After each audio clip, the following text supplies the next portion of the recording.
bonsoir à tous. Merci d'être venus si nombreux dans cet amphithéâtre. Personnellement, c'est la première fois que j'anime un débat et je suis très impressionnant de vous voir tous si nombreux dans cet espace. Voilà. On est très contents. Donc ce soir, on entame un nouveau format de rencontre organisé par l'Obs qui s'appelleront les masterclass de l'Obs, sur une idée de Marie Ribert. L'idée étant chaque fois de faire venir une figure importante du monde intellectuel du moment, enfin en tout cas dans une actualité concernant le travail et la réflexion de cet intellectuel, et de lui donner le temps de parler en profondeur. Donc masterclass, c'est pas conversation ou pas débat, donc on n'a pas fait venir Gaël Giraud avec d'autres personnes. Tout à l'heure, je vais lui passer la parole et il vous fera vraiment un cours, Gaël, hein. Et puis après, bien sûr, la différence avec le cours de fac, c'est qu'après, vous pourrez prendre la parole, exprimer vos désaccords. En tout, on a 1h30, je crois. Donc, on aura 45 minutes de masterclass et puis un temps de conversation avec la salle. Bonsoir à tous.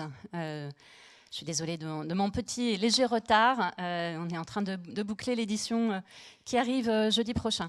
Gaël Giraud, merci encore vraiment de vous prêter à cet exercice de questions-réponses et de dialogue d'abord avec Eric, que je remercie de bien vouloir animer ce soir cette rencontre. Pour vous, pour nous, vous êtes vraiment...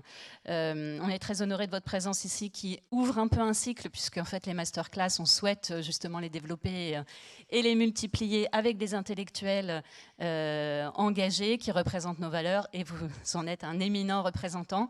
Je ne vais pas vous présenter, Eric l'a déjà fait, et puis je vais laisser la place à la salle et au débat. Je voulais vraiment vous remercier tous de votre présence. On est très heureux, vous avez été très nombreux à vous inscrire, ce qui est pour nous vraiment le très bon signe que nous sommes sur la bonne voie. Comme vous le savez, à l'Obs, on cherche vraiment à développer le débat d'idées, on cherche à faire vivre nos valeurs qui sont très importantes. Elles sont parfois un peu contestées, un peu mises en danger. Donc on cherche justement à les affirmer au travers de rencontres, au travers du débat d'idées, au travers de portraits, d'entretiens qu'on fait très régulièrement dans nos colonnes. Et on sera très heureux d'avoir aussi vos retours sur cette grande première pour nous, qui est ce débat ce soir. Voilà, je vous remercie beaucoup. Merci à tous. Et je laisse la parole au débat. Merci. Très bonne soirée. Merci Cécile. Alors, Gaël Giraud, vous avez 52 ans et vous êtes plein de choses. Pas 52 choses, mais plein de choses. Là, la liste, du coup, j'ai commencé à faire des retours chariots. Donc, vous êtes jésuite, prêtre, vous êtes docteur en mathématiques, vous êtes directeur de recherche au CNRS, vous êtes un ancien chief économiste à l'AFD, l'Agence française de développement, qui est une importante institution financière française. Vous êtes désormais professeur à Georgetown, qui est donc la grande université jésuite à Washington. C'est un lieu stratégique parce qu'il y a beaucoup de rencontres qui s'y passent. Les chefs d'État qui sont de passage à Washington, ils font souvent un crochet. Donc c'est pas qu'à le dimanche à la messe, parfois, il vous arrive de croiser Joe Biden. Voilà, donc voilà, ça ne nous arrive pas forcément à nous. Vous êtes aussi engagé à gauche. Vous êtes militant, on peut le dire, au sens où vous investissez dans le débat d'idées sous différentes formes. En 2003, est-ce qu'on peut dire que c'est votre chemin de Damas? Vous avez une illumination, on vous propose un poste de trader à New York et vous dites non. Dans le portrait qu'on vous avait consacré l'année dernière, vous dites il m'a fallu 10 minutes et vous avez décidé de changer de vie et de devenir jésuite. Bon, vous n'avez pas vraiment changé de vie parce que vous êtes quand même resté économiste tout en étant jésuite. Donc vous avez alterné entre des moments de travail. Je crois que vous avez travaillé comme aide-soignant à Nancy. Vous avez traversé la France à pied. Vous avez, je crois que c'est au Soudan ou au Tchad, travaillé auprès des jeunes des rues. Et en même temps, voilà, il y a ce travail intellectuel, cette recherche, dont le point culminant peut-être, enfin non, il y en aura d'autres, mais le dernier point culminant, c'est la soutenance en septembre 2020, juste après le premier confinement, de votre thèse de théologie. Donc une thèse de mathématiques, une thèse de théologie, pas mal. La salle était comble, comme aujourd'hui. La soutenance a été visionnée 40 000 fois sur Internet. Voilà, c'est rare qu'une thèse de théologie ait cet impact, cet écho. Et voilà ce qu'elle est devenue, cette thèse de théologie, un livre qui sort au Seuil, qui est sorti il y a 15 jours, je crois, donc la semaine dernière, que vous trouverez d'ailleurs à la sortie en vente, avec une séance de dédicace à l'issue de la conférence. Alors cette thèse de théologie, enfin c'est pas qu'une thèse de théologie, on dit ça parce que c'est marrant, c'est aussi une thèse de théologie, mais c'est une thèse de plusieurs choses, semble-t-il. Il y a une thèse d'histoire, c'est une enquête généalogique à la Foucault sur les formes de nos organisations sociales, dans ce que vous appelez les Occidents, et autour de la question du pouvoir, les formes du pouvoir. Vous distinguez, vous définissez 4 formes, la forme tribale, la forme du commun, la forme étatique et la forme privée. C'est la forme du commun qui va vous intéresser le plus. Et vous montrez leur construction, leurs enchevêtrements et comment on est arrivé à cette situation où la forme privée, la propriété privée, occupe une place délirante, un peu comme dans les régimes staliniens, la propriété publique occupait une place délirante. Mais c'est aussi un programme d'action politique, ce livre, parce qu'en fait, ce que vous proposez, c'est de rééquilibrer ces formes de pouvoir, de limiter la forme privée, tout comme on a limité la forme publique après l'expérience soviétique, notamment grâce à du privé. Aujourd'hui, il est temps de limiter la forme privée via une autre forme de pouvoir qui est ce que vous appelez, ce qu'on appelle, parce que vous n'êtes pas le seul à utiliser cette notion, ce concept, les communs, évidemment, vous allez nous... Puis, troisième strate, c'est une... Le micro, non, voilà, j'avais l'impression que j'avais plus de micro. C'est une méditation théologique, enfin c'est une lecture théologique, une exégèse, je ne sais pas quel est le terme exact, et avec comme fond cette conviction de prêtres, de jésuites, de croyants que vous êtes, que la Bible offre des ressources pour ce programme politique que vous proposez, y compris d'ailleurs à celui qui n'est pas croyant. Et au fond de cette conviction, enfin le point de départ de cette méditation théologique, pardon, c'est ce moment dans les Actes des Apôtres où Jésus est ressuscité. Ses disciples viennent voir en disant « Alors, maintenant, voilà, on passe à l'action, tu montes sur le trône, tu succèdes à David et on vire les Romains. » Et voilà, il dit « ta, ta, ta, ta », il répond des phrases un peu énigmatiques quand même, il faut le dire, et chut, il disparaît derrière une nue, ou un nuage, ou une nuée. Et vous dites « il se retire, et en se retirant, il nous laisse inventer notre histoire. » Et au fond, avec cette articulation de votre enquête historique, de votre proposition politique et de votre méditation théologique, vous faites revivre ce qu'on appelait jadis les chrétiens de gauche, qui eux-mêmes s'ancrent dans une tradition chrétienne, qu'on peut faire remonter peut-être à saint François d'Assise, qui est un christianisme engagé auprès des pauvres et donc engagé dans la cité, un christianisme politique, qu'on appelait donc les chrétiens de gauche, et qui d'ailleurs était très présent dans les colonnes de l'Obs dans les années 60-70, avant que ce courant de pensée ne s'évanouisse dans la nature à la fin des années 60. Voilà. Et donc, notamment parce qu'il y a le pape François, avec son encyclique Laudato Si, qui a reconstitué, réarmé cette pensée chrétienne engagée, vous en êtes un peu vous l'avez accompagné, puisque vous avez... en tout cas, envoyer des notes qui ont contribué à l'élaboration de cette encyclique. Et puis, on peut dire que vous êtes un peu l'expression académique, l'expression érudite. Voilà. Voilà, le cadre est posé. Vous allez donc, le principe de cette masterclass, c'est que vous allez parler pendant 45 minutes. C'est pas une conversation. Je pense que c'est mieux de vous laisser parler parce que de toute façon, le raisonnement, c'est le vôtre. Après, je vous poserai 2-3 questions. Et puis, la salle, donc, qui est nombreuse, et j'imagine qu'il y aura plein de questions, on laissera le maximum de temps à la salle. Donc, Gaël Giraud, est-ce que le micro marche bien? Oui, j'ai l'impression, vous m'entendez? Voilà. Je vais vous passer la parole. Juste avant de vous passer la parole, je me permets de faire un petit peu d'autopub pour l'Obs, parce que quand même, vous avez vu passer... Alors d'abord, vous pensiez que c'est une conférence de Gaël Giraud. En fait, c'est un concert de Gaël Giraud. Vous allez comprendre pourquoi tout à l'heure. Donc la musique que vous entendiez, c'était l'aria et la variation 25 des variations Goldberg de Bach. Vous comprendrez pourquoi tout à l'heure, le lien avec la théologie et les communs. Et en même temps, il y avait sur l'écran, vous avez vu défiler les pages de ce hors-série sur la pensée écologique que nous avons publié cet été, que vous trouverez aussi en vente, et qui s'inscrit dans le même mouvement de cette même volonté de l'Obs d'être un lieu, un laboratoire où toutes ces questions-là sont mises en discussion, approfondies. Voilà. Gaël, je vous passe la parole et je vous dis à tout à l'heure. Pour ma part, je me mets de côté pour vous laisser bien tranquillement nous instruire. Merci beaucoup. Merci pour l'invitation. Donc, bonsoir à tous et à toutes. Donc, ce que je vous propose dans ces 45 minutes, c'est de commencer par... Mais Eric l'a quasiment déjà entièrement fait, donc j'ai plus grand-chose à rajouter. Retraverser le livre pour qu'on ait tous ensemble les grandes thèses du livre en tête, et ensuite d'aborder des éclairages un peu plus précis, notamment un sur la question de la théologie ou de la philosophie de l'histoire, et un autre sur la question de l'herméneutique. Et puis après, on regardera un petit peu les affaires autour de la musique. Ça va ? Alors, les grandes thèses, donc Eric a fait allusion, si vous voulez, le point de départ, c'est le constat que, vous le savez tous et toutes, on est confronté à, disons, des enjeux écologiques qui sont majeurs. Il faut se le redire, vous le savez, mais voilà, malheureusement, on est obligé de se le redire. Et donc, comme j'ai eu l'occasion de le dire dans les jours qui précèdent, du côté de la communauté scientifique et des climatologues aujourd'hui, malheureusement, la question qui est posée, c'est pouvons-nous ne pas parler de l'hypothèse de l'extinction de l'humanité au XXIe siècle ? C'est ça la question. Hein.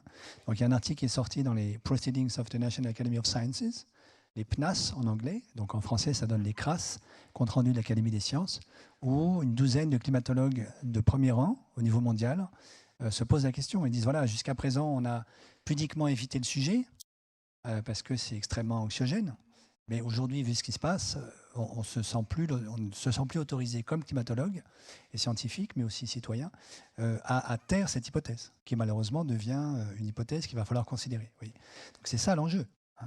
C'est la première fois dans l'histoire de l'humanité qu'on est confronté à un tel défi. Face à un tel défi, mon diagnostic à moi, c'est qu'il y a une espèce de crise, on pourrait dire de polycrise, qui vient se greffer là-dessus, qui est liée à la façon dont nous détruisons la planète, et qui est une crise au fond de la modernité occidentale, européenne, en lien avec ce qui se passe du côté des démocraties européennes, où vous les voyez, et vous le sentez évidemment, ne pas aller forcément très très bien depuis quelques années ou quelques décennies. Donc c'est ça un peu le diagnostic sous-jacent. La proposition, c'est de dire, Eric l'a dit, au fond, on a besoin de nouvelles grilles de lecture, nouvelles grilles d'analyse de ce qui nous arrive. Mais pour les comprendre et leur donner un peu de champ et de profondeur, on est obligé de faire de l'histoire, éventuellement de l'histoire du temps long, sur les 2000 dernières années. Et la proposition, c'est de regarder en fait nos institutions comme des objets structurés autour de 4 grands schèmes. Alors Lionel, j'ai l'impression qu'il y a des places sur les marches, je suis désolé. Ou alors il faut peut-être utiliser ce fauteuil tant qu'Eric n'est pas dessus. Voilà. Pardon, merci beaucoup. Mais vous pouvez peut-être venir ici, asseyez-vous là. La chaise doit rester vide, d'accord, très bien. Très bien. Donc il y a 4 grands schèmes, le privé, le public, le tribal, le commun. Le tribal, c'est très ancien, nous vivons ça, nous, l'humanité, depuis toujours, d'une certaine manière. C'est un rapport au monde et aux autres qui est construit sur la distinction ami-ennemi. Et c'est ce dont Carl Schmitt, le grand juriste allemand, très sulfureux, puisqu'il a collaboré au régime nazi et servi d'une certaine manière il a légitimé en partie le Troisième Reich, c'est l'idée que, au fond, le monde est constitué de 2 types de personnes, nos ennemis, face à qui l'usage de la violence est autorisé, et les amis, ceux qui font partie de ma tribu. Le tribal, vous en connaissez des figures très, très classiques, par exemple le système des castes en Inde, mais aussi on pourrait dire la manière dont les Trumpistes s'organisent aux États-Unis, c'est typiquement tribal, quelquefois avec du religieux, des communautés baptistes dans les États du Sud des États-Unis qui viennent mettre en plus une couche religieuse à l'organisation politique de ces militants politiques-là. Et derrière ça, il y a l'idée que les décisions que nous prenons ensemble pour gérer la distribution du pouvoir entre nous ne sont pas dictées par une délibération entre nous, une délibération démocratique, mais par exemple par la tradition. C'est typiquement ce qui se passe avec le système des castes indiens. Vous savez qu'il y a pas mal de chrétiens qui essayent en Inde aujourd'hui de remettre en cause le système des castes, qui constatent que c'est quelque chose d'extrêmement sérieux, puisque 40% de la population des hindous est constituée de dalits. donc la caste la plus basse dans la hiérarchie. Les intouchables, ceux qui n'ont strictement rien, aucun droit, c'est 40% de la population. Ce n'est pas une toute petite minorité marginalisée. Et les brahmines, donc ceux qui sont au sommet de la hiérarchie, c'est moins de 10% de la population. Donc c'est une structure extrêmement inégalitaire. Et lorsque les chrétiens essayent de remettre ça en cause en disant mais il serait temps quand même que l'Inde entre dans le XXIe siècle, la réponse qu'il aurait faite, mais vous êtes en train de remettre en cause la tradition, il en a toujours été ainsi, ce qui n'est évidemment pas vrai, mais le propre d'une tradition, c'est de vouloir se faire passer pour ce dont il a toujours été question, parce qu'il en a toujours été ainsi. Vous voyez. Donc ça, c'est typiquement tribal.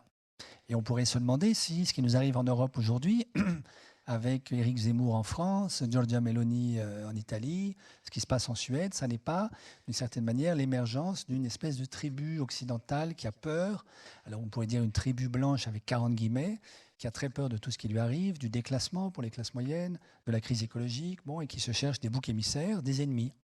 Et ces ennemis, c'est évidemment, alors aux États-Unis, c'est les Mexicains qui traversent la frontière, en Italie, c'est les migrants qui traversent la Méditerranée, etc.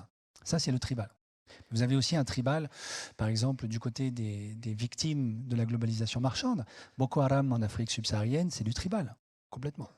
Vous avez un tribal des élites qui peuvent être tentés de se calfeutrer dans ce qu'on pourrait appeler en anglais des gated communities, hein, des communautés complètement fermées, derrière des murs d'enceinte, des miradors, barbelés, milices privées pour protéger le village.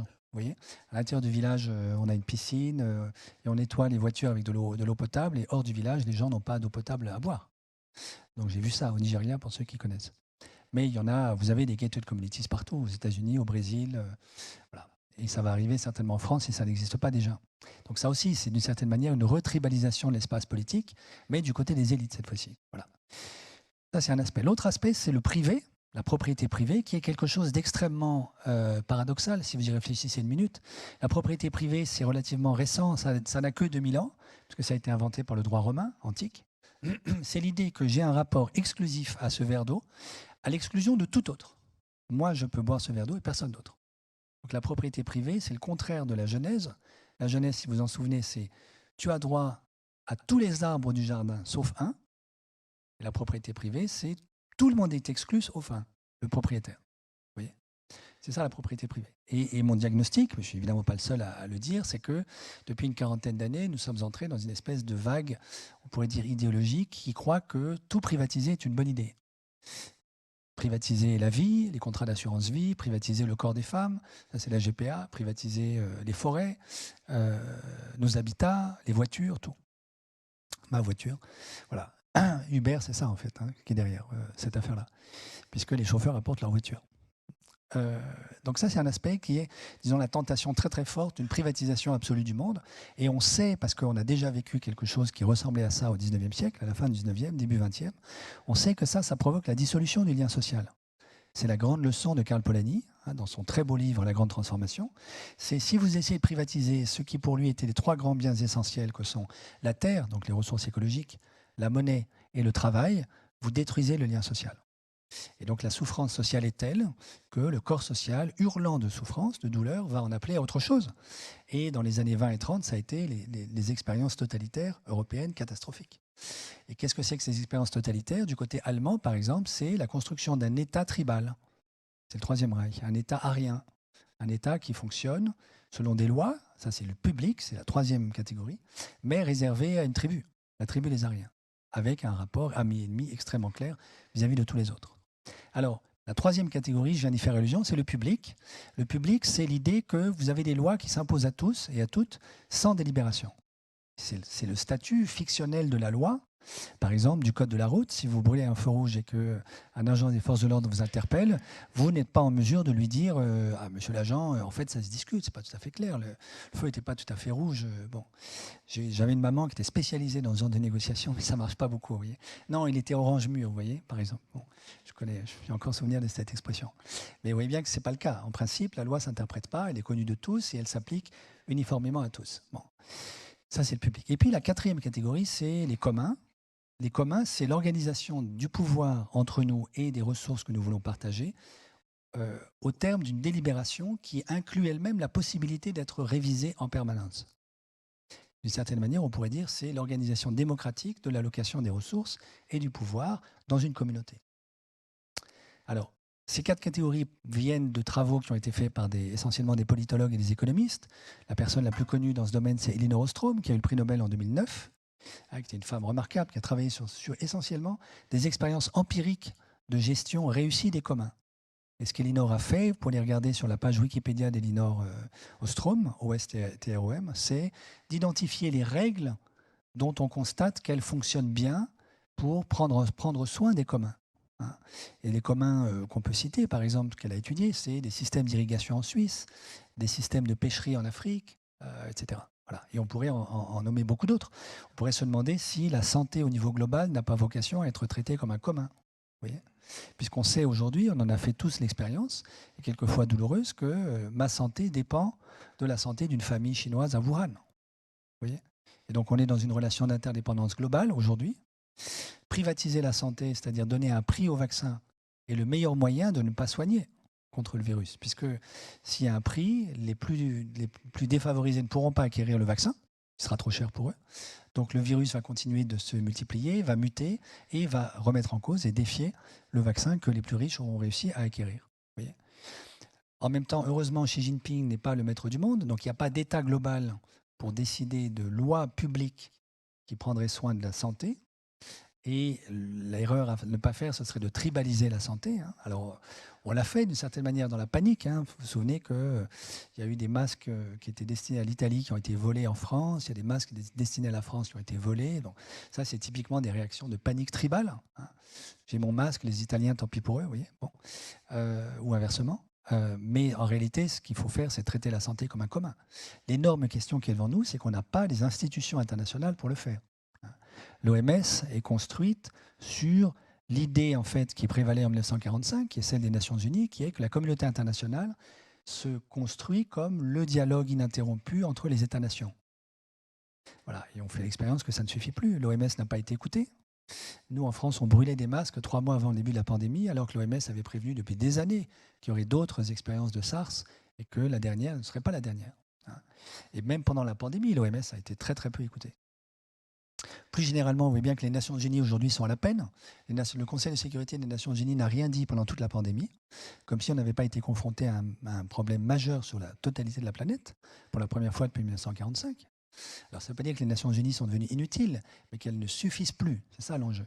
De la même manière pour l'Ukraine, ce qui se passe en Ukraine aujourd'hui, les Nations Unies sont complètement paralysées. Alors pour des raisons évidentes, puisque la Russie fait partie du Conseil de sécurité. Mais ça veut bien dire qu'il y a quelque chose qui ne va plus. Le G20, on pourrait penser que c'est une alternative, mais le G20 n'a aucune légitimité juridique. Le G20, c'est un club, c'est de nouveau du tribal, c'est la tribu des 20 pays les plus riches. Et vous avez toute une série de pays qui disent « Ah oui, mais pourquoi les 20 premiers ? Pourquoi pas les 70 premiers, etc. » Vous voyez ? Donc ça, c'est typique d'une décision plutôt d'inspiration tribale qui ne fait pas cas d'une délibération de toutes les parties prenantes. Voilà. Alors la grande question, à mon avis, qui est devant nous aujourd'hui, c'est comment et quand et sous quel mode allons-nous inventer les institutions locales, régionales, nationales, internationales qui nous permettent de prendre soin d'un certain nombre de ressources comme des communs. Voilà. Alors, une fois que j'ai dit ça, vous voyez que ça dessine un projet politique qui a quelque chose à voir, à mon avis, avec la modernité, au sens où le diagnostic que je propose sur la modernité au sens occidental du terme, en gros, ce qui s'inaugure au XVIIIe, la modernité au sens du XVIIIe, et donc de la Aufklärung en allemand, c'est 3 choses. À l'époque, la première, la désacralisation du pouvoir politique. On coupe la tête du roi, nous les Français, ce qui signifie que le corps du roi ne peut plus siéger sur le trône. Le trône devient vide. Ça n'est plus ni à l'histoire, ni à l'Église, ni à la tradition, ou bien du côté marxiste, les lois d'airain du matérialisme dialectique, de nous dicter ce que nous avons à faire ensemble. C'est nous qui allons le décider par la discussion démocratique. Ça, on pourrait dire, en reprenant la devise républicaine, c'est la liberté. Si vous voulez, en termes kantiens, pour ceux qui connaissent un peu, c'est l'entrée dans l'autonomie par opposition à l'hétéronomie politique, qui est la situation où, par exemple, l'Église ou l'histoire nous dicte ce qu'on a à faire. Deuxième grand moment de la modernité occidentale, c'est l'état de droit. Donc ça, c'est Montesquieu chez nous, l'esprit des lois, la séparation des pouvoirs et l'égalité de tous devant la loi. Ça, si on reprend la devise républicaine, c'est l'égalité. liberté, égalité. Et la fraternité, pour nos révolutionnaires qui sont quand même tous des bourgeois, à l'époque, c'est la propriété privée, qui est érigée en droit sacré et inviolable dans la Déclaration des droits de l'homme. Ce en quoi nous nous faisons nous-mêmes les héritiers d'un coup de force, ce que j'essaie de montrer dans le livre, réalisé par John Locke un siècle plus tôt, j'y reviendrai peut-être. Aujourd'hui, de mon point de vue, cette modernité-là est en crise très profonde. Donc ça fait partie de la polycrise à laquelle je faisais allusion tout à l'heure, dont la crise écologique est l'un des symptômes, le plus dramatique, mais c'en est un parmi d'autres. Elle est en crise parce que, au moins depuis les années 70, nous ne croyons plus vraiment aux grandes institutions, l'Église, l'État, le parti, qui, pendant tout le 19e et une bonne partie du 20e, ont construit des récits, des grands récits mobilisateurs de nature eschatologique, c'est-à-dire qui nous ont dit quel était l'horizon qui donnait du sens à nos vies, à nos existences partagées, à nos existences collectives. Et nous sommes entrés dans une ère de désarroi très profond, où un certain post-libéralisme, à mon avis, a pris le pouvoir dans nos têtes. Ce post-libéralisme, qui est une rupture avec le libéralisme, qu'est-ce qu'il dit ? Il fait trois choses. La première, c'est qu'il resacralise le pouvoir politique. En mettant quoi à la place du corps du roi, dont nous avons coupé la tête ? À mon avis, les marchés financiers dérégulés, que nous avons redéifiés d'une certaine manière. C'est nos dieux païens d'aujourd'hui. Combien de fois j'entends dire on ne peut pas faire ça parce que ça va mettre en colère les marchés financiers. On ne sait jamais. Donc, je sais à quoi je réponds, mais il va falloir leur sacrifier des jeunes filles, comme autrefois, oui, pour que les marchés financiers soient contents, parce que sinon, ils vont nous dévorer. Voilà. Mais en mettant les marchés financiers au-dessus des États, c'est quand même ce qu'on a fait. Donc, ce sont eux qui dictent si telle politique publique est légitime ou non. Et ce qui vient de se passer en Angleterre, même si je n'approuvais pas tout à fait les décisions de Liz Truss, ça pose une question sur la démocratie britannique quand même. Donc, parce que ce qu'on appelle le spread, donc en gros le taux d'intérêt, si vous voulez, que les marchés financiers exigent sur la dette publique britannique a tout d'un coup explosé à cause du fait que, disons, entre guillemets, cette hypostase qu'on appelle les marchés financiers n'était pas d'accord avec la décision prise par Liz Truss. Quoi qu'on pense de l'ancienne première ministre britannique, c'est quand même inquiétant. Ça a forcé à la démission du chancelier de l'échiquier et de la première ministre. Vous voyez ? Donc ça dit quelque chose quand même sur la démocratie britannique qui, dans une certaine mesure, est sous contrôle des marchés financiers. Donc là, il y a une vraie question à poser. Qu'est-ce qu'on a fait en faisant ça ? Deuxième aspect, la question de l'état de droit. On est tous ont fait l'expérience du fait que l'état de droit en France n'est plus vraiment respecté, pas seulement en France d'ailleurs. J'en veux pour preuve un seul exemple qui est la question de l'évasion fiscale. Il y a une optimisation fiscale systématique réalisée par un certain nombre de grands groupes et de particuliers. Alors on peut euphémiser ça en disant que c'est l'optimisation fiscale. C'est quelquefois en partie légal à cause d'un trou juridique dans les règles de l'OCDE, pour ceux qui connaissent le Arm's Length Principle, mais ça s'appelle quand même de l'évasion fiscale fondamentalement. Vous voyez ? Donc vous et moi, on paye tous nos impôts, et quand même il y a des gens qui ne payent pas d'impôts, et des institutions qui ne payent pas d'impôts.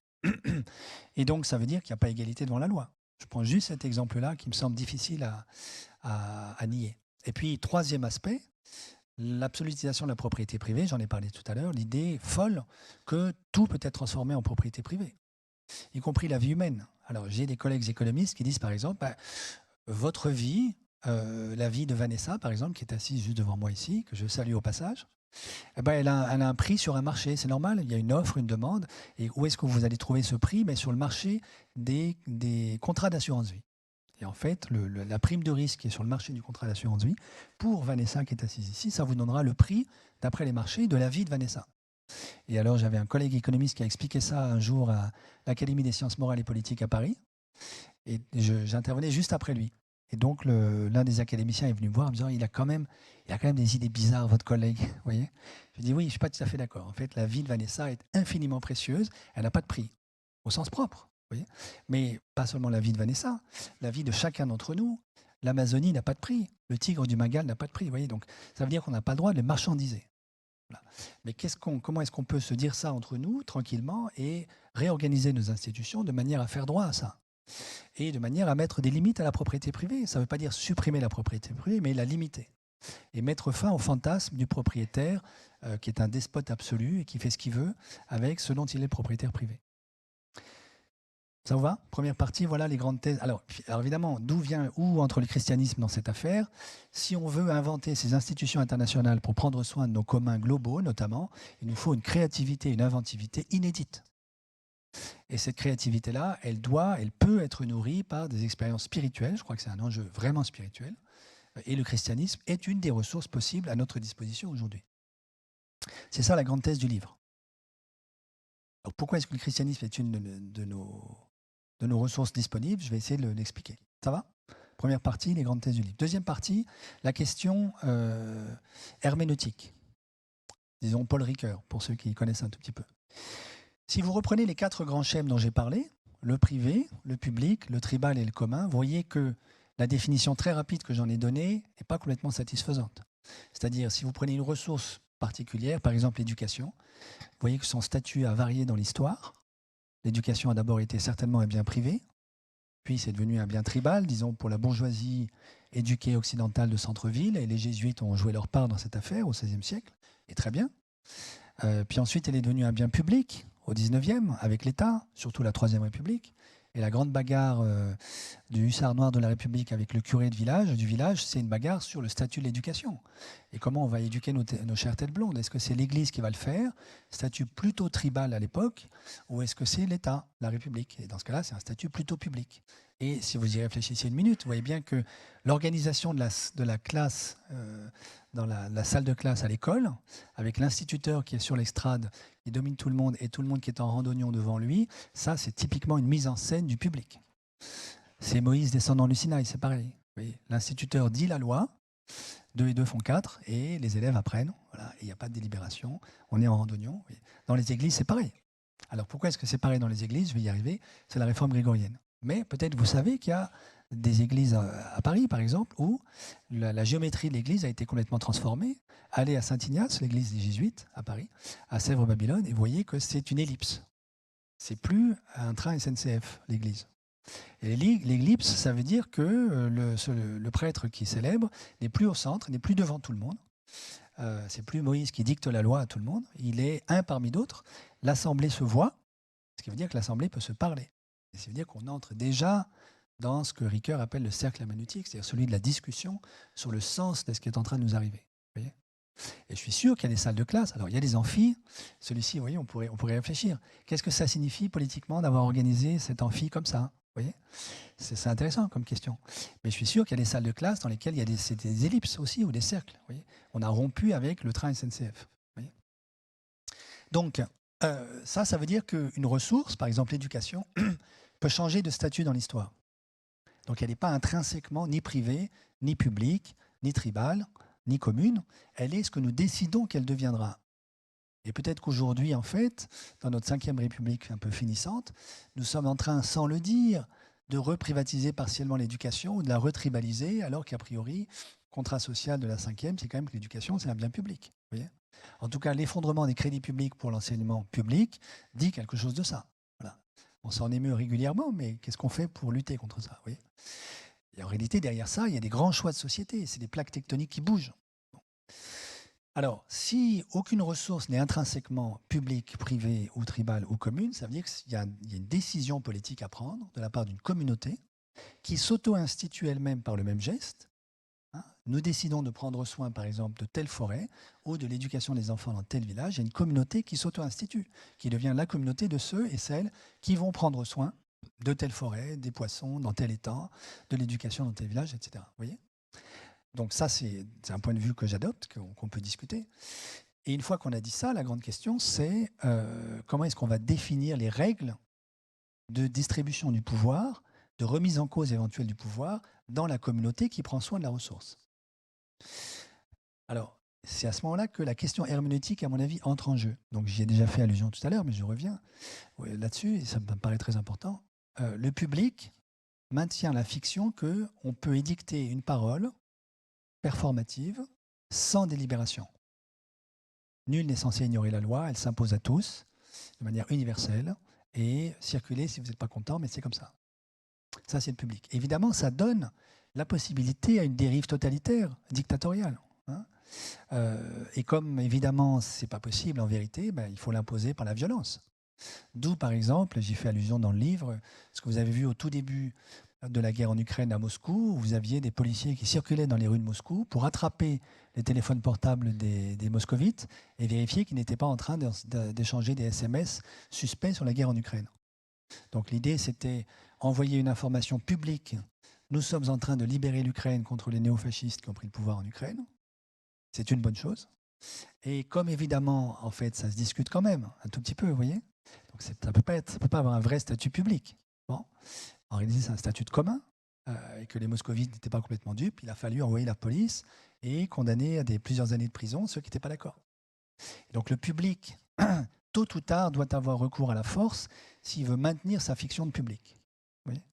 Il n'empêche, je vais y revenir, qu'on a besoin du public. Donc ce que je dis là n'est pas une condamnation de l'État comme tel, mais une condamnation de l'État lorsqu'il est lui-même dupe de sa prétention à édicter des lois qui ne peuvent jamais être discutées. Ça va ? Deuxièmement, le tribal, je l'ai dit tout à l'heure, les règles tribales, c'est des règles qui ne se discutent pas non plus parce qu'elles sont prétendument imposées par la tradition, y compris dans une famille. Si vous pensez aux différentes structures familiales d'Emmanuel Todd, les familles de type souche, par exemple, certainement on va dire « mon gamin, on a toujours fait comme ça parce que ton arrière-grand-père a toujours fait comme ça ». Et donc, ce n'est pas toi qui vas remettre en cause les traditions de la famille. Vous voyez. Donc ça, c'est une famille qui fonctionne sur un mode tribal. Alors chacun de nous peut s'interroger dans sa propre famille. Est-ce qu'on fait du commun? Est-ce que je suis un despote tribal dans ma famille? Est-ce que j'impose le public? Vous voyez. Bon. Et la famille aussi est un objet politique, en fait. C'est pas une instance apolitique, la famille. Donc elle est justiciable de ces 4 schèmes. Est-ce qu'il y a du privé? Vous voyez. Par exemple, donc moi je vis aux États-Unis. Dans les familles américaines, la plupart d'entre elles, le soir, on ne dîne pas ensemble. Chacun va se servir dans le réfrigérateur et rentre dans sa chambre, regarder son programme télé favori, jouer à un jeu vidéo ou que sais-je. Voilà. Alors ça, c'est une privatisation progressive de l'espace familial. Voilà. Est-ce que c'est une bonne chose? On peut discuter. Oui. Mais en tout cas, je crois que ces 4 schèmes aident à identifier ce qui peut se passer même à l'échelle d'une famille. Et ça pose une question, c'est si on veut qu'une famille soit un commun, comment est-ce qu'on organise ça dans la famille? Vous voyez. Donc c'est tout de suite un problème institutionnel, on pourrait dire de gouvernance, qui appelle à une délibération. Bon.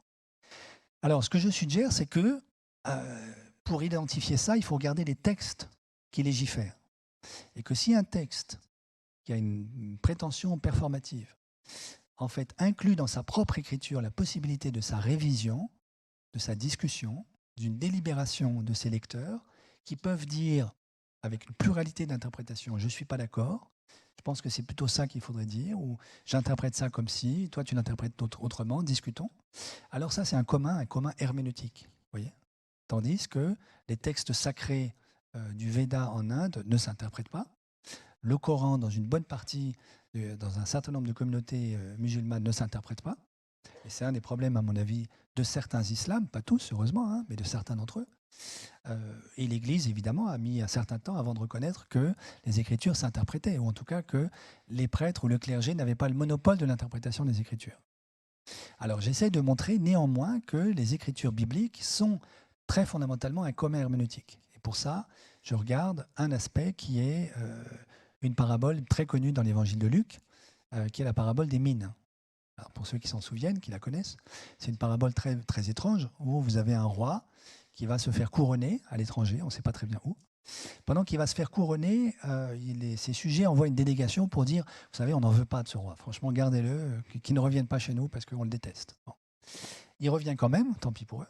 Et puis, avant de partir, il avait laissé 3 mines de l'argent, disons, à ses esclaves, et il leur demande des comptes. Et maintenant, peut-être que vous en souvenez, le premier esclave a bien fait fructifier ça, il le lui dit. Très bien, dit le roi, bon serviteur, voilà. Deuxième esclave aussi, très bien, bon serviteur. Puis le troisième lui dit, j'en ai rien fait de ton argent, je te le rends, c'est à toi. Parce que je sais que tu es un maître dur, austère, pervers même, qui récolte là où il n'a pas semé. Alors le roi lui dit, si tu crois ça de moi, on va te retirer ta mine et on va la donner à celui qui l'a fait fructifier.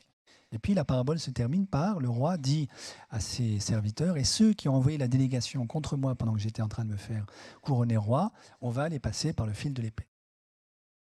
Question, de quoi nous parle cette parabole pour les chrétiens? Est-ce que ce roi c'est Dieu? Les sujets c'est nous, vous voyez bon. Et je peux vous dire, je fais l'expérience chaque année, et Marie qui est ici, on a fait l'expérience aussi l'an dernier, dans mon cours de théologie au Centre Sèvres. On discute avec les étudiants de cette parabole et toutes les interprétations sont sur la table. Donc j'en donne une notamment, que je rappelle avec un peu de malice, qui est celle de Paul Jorion, peut-être c'est un nom qui vous dit quelque chose, qui est un chroniqueur du Monde, qui dit c'est évident que c'est une parabole anticapitaliste, parce que ce roi est un salaud qui veut obliger ses esclaves à faire fructifier son capital. Voilà. Et évidemment, le Christ, qui ne peut pas être d'accord avec ça, critique ce roi. Donc en fait, c'est Paul Jorion avant l'heure, vous voyez, c'est un anticapitaliste. Bon. Et puis vous en avez d'autres qui disent mais non, ce roi, c'est bien Dieu. Voilà. Alors, quel est l'argument qui permet à certains autres lecteurs de dire non, ce roi, c'est bien Dieu, le Dieu des chrétiens? C'est que ce roi propose et offre aux esclaves qui ont juste travaillé correctement de partager avec lui le pouvoir qu'il détient sur les villes de son royaume. Il leur dit, bon serviteur, entre dans la joie de ton maître, ça c'est chez Matthieu, et chez Luc, il leur dit en plus, eh bien, voici 10 villes, et désormais tu auras tout pouvoir sur ces 10 villes. Alors moi, je ne connais pas beaucoup de souverains, quel que soit le type de souveraineté qui est la leur, qui partagent leur souveraineté et leur pouvoir avec leurs esclaves. Même si leurs esclaves font bien leur boulot, quoi. Bon. Donc c'est un roi très bizarre. Et la suggestion que je fais dans le livre, c'est qu'en réalité, c'est bien lui le Dieu des chrétiens. Le troisième serviteur, en fait, il ne lui fait aucun mal. Le troisième serviteur lui-même veut lui rendre son argent. Donc il le lui prend. Ok, très bien. Il le prend au mot, en fait. Il lui dit, je pense que je suis un pervers, très bien, je reprends l'argent, tu n'en veux pas de toute façon. Et puis les autres, bon, ils ont quand même demandé à ce que ce roi ne soit pas intronisé roi, bon, ils sont massacrés, très bien. Et vous voyez, c'est ça le point, c'est ce roi-là est un roi qui veut partager son pouvoir avec nous. Et la pointe ultime de cette question, c'est ce qu'on trouve dans l'Apocalypse, Apocalypse 3, 20, 21, 22, bon, donc le dernier livre de la Bible, qui est, voilà, je frappe à la porte, c'est Dieu qui parle. Celui qui entend ma voix et qui la reconnaîtra ouvrira, et je viendrai avec lui. C'est une annonce en fait du banquet eschatologique. Nous allons dîner ensemble comme un ami dîne avec son ami. Et en plus, dit-il, ceux qui auront traversé la grande épreuve iront s'asseoir sur le trône de Dieu avec l'agneau. Et donc, ça veut dire que la visée de la fin de l'histoire, pour la Bible, au moins pour la Bible chrétienne, c'est un Dieu qui veut partager le lieu du pouvoir avec nous. Donc pour qui le pouvoir est un commun. Vous voyez ? Et donc ça veut dire que les écritures bibliques suggèrent que le christianisme est une religion, la religion d'un Dieu qui veut partager son pouvoir comme commun, et sont elles-mêmes écrites comme des communs herméneutiques qui autorisent l'interprétation plurielle de ce qu'elles sont en train de nous dire. Parce que c'est vrai qu'il y a d'autres interprétations possibles de cette parabole. On ne peut pas le nier. J'essaie de montrer que Luc, qui a écrit la parabole, qui est un excellent rédacteur, qui écrit très très bien, ne peut pas ne pas avoir intentionnellement laissé des trous dans la parabole. Donc c'est un type d'écriture littéraire extrêmement étrange où je vous raconte une histoire, mais je fais exprès d'omettre un certain nombre d'éléments de l'histoire pour vous mettre en crise d'interprétation, en crise herméneutique, pour que vous soyez dans le désarroi, que vous ne sachiez plus très bien comment vous orienter, que vous soyez là en train de vous dire mais de quoi me parle cette parabole ? Qui sont ces personnages ? Est-ce que je suis concerné ? En quoi ça me concerne ? Ce type, est-ce que c'est vraiment Dieu ? C'est pas possible. Vous voyez, bon. En fait, c'est fait exprès. En tout cas, c'est ce que j'essaie de montrer dans le livre. Cette écriture-là, ou alors elle est extrêmement maladroite, mais Luc, par ailleurs, est un excellent écrivain, donc c'est pas maladroit, c'est volontaire. Et on pourrait multiplier les exemples. Vous savez qu'il y a des tas de choses qui ne vont pas dans la Bible. Par exemple, le récit de la création nous est raconté 2 fois dans la Genèse. Mais ces 2 fois ne coïncident pas du tout, si vous regardez en détail. Donc on nous raconte 2 fois la même chose, apparemment, la création, mais on nous la raconte 2 fois de manière complètement différente. Donc c'est clairement pas un article du New York Times, que le rédacteur se ferait virer tout de suite s'il faisait ça, vous voyez. Mais c'est autre chose. Ça veut dire que ça veut nous donner 2 versions éventuellement complètement différentes de notre propre imaginaire de ce que doit être la création du monde pour nous faire travailler, pour mettre en travail nos propres images. Et ça court à travers la totalité de la Bible jusqu'à l'Apocalypse. Alors dans l'Apocalypse, si vous lisez ce livre, absolument fascinant, vous avez tout un bestiaire incroyable d'animaux monstrueux.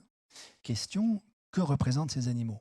Peut-être que la réponse, c'est ces animaux sont ceux qui habitent notre imaginaire et dont le rédacteur de l'Apocalypse veut nous aider à nous libérer, mais n'ont pas vocation à être une description littérale de ce qui va advenir à la fin des temps.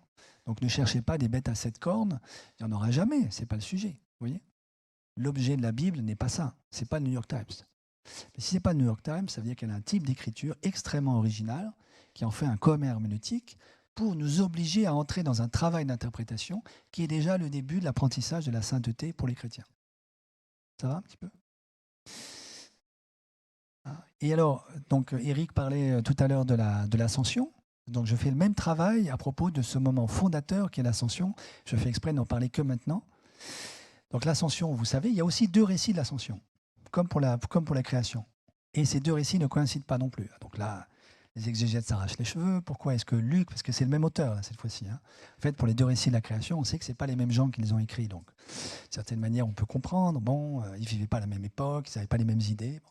Mais dans le cas de l'ascension, c'est vraiment la même personne ou la même communauté lucanienne qui a écrit ces 2 récits. Il y en a un qui clôt l'évangile de Luc, il y en a un qui commence les actes des apôtres. Et il se trouve que Luc, ou la communauté lucanienne, a écrit ces 2 livres, l'évangile et les actes, ça fait un diptyque. Et à la jointure du diptyque, vous avez ce double récit de l'ascension qui est comme une espèce de bégaiement, vous voyez, littéraire, de hockey, sauf qu'ils ne coïncident pas. Alors celui qui m'intéresse plus, c'est le deuxième, pour des tas de raisons techniques dans le détail desquelles on peut entrer, si ça vous intéresse. Le deuxième, comme Éric l'a rappelé, se fait l'écho de l'attente messianique politique en Palestine au 1er siècle, qui est le Messie, c'est celui qui doit rétablir la royauté. Et comme l'a rappelé Éric, au lieu de le faire, le Christ s'envole au ciel après leur avoir promis le don de l'Esprit. Donc c'est très décevant. D'une certaine manière, il s'attendait quand même à un truc, feu d'artifice, vous voyez, 14 juillet, entrée en grande pompe de l'empereur à Jérusalem, voilà, et au lieu de tout ça, il disparaît dans le ciel. Il y a 2 anges en plus qui, pour bien signifier, qui viennent et qui disent c'est sur terre que ça se passe maintenant. D'ailleurs, le dernier article de Bruno Latour, dans les recherches des sciences religieuses, dit ça très bien. Il dit, au fond, le christianisme est une religion qui doit nous inviter à regarder en bas. Ce que font les 2 anges à la fin du récit de l'Ascension. Ils disent aux apôtres, qui sont un peu non, c'est en bas que ça se passe. Voilà. Donc c'est extrêmement décevant. Oui, pour l'attente messianique, ils attendaient De Gaulle, ils ont un type qui s'en va dans le ciel. C'est pas ça du tout qu'ils attendaient. Bon.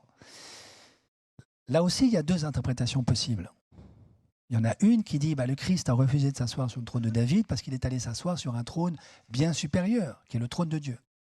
Et c'est vrai que vous avez toute une iconographie de l'Ascension où vous voyez le Christ, le Messie en gloire, qui va s'asseoir sur le trône du Père.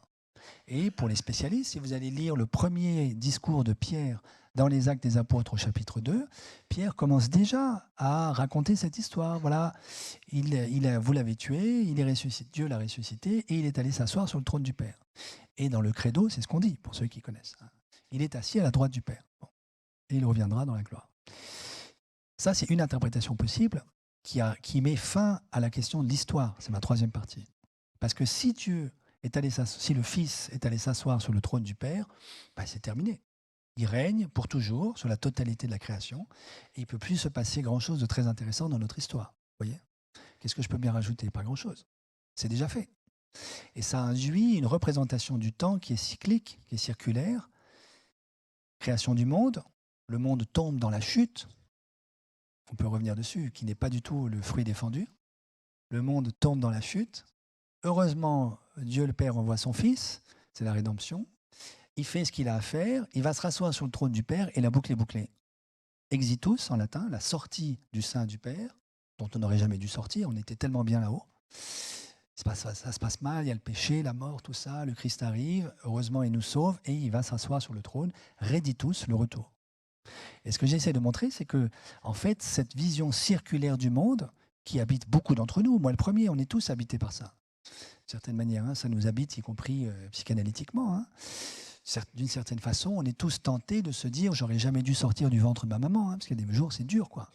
Peut-être que si je pouvais y retourner, ce serait pas mal. Et je connais une psy qui m'a expliqué le confinement, ça a été très dangereux pour nous à cause de ça. Confinement, c'est je me retire chez moi dans vous voyez, ma petite alcôve, tranquille, je ne suis plus confronté au reste du monde et je reconstitue une espèce de monde utérin tranquille.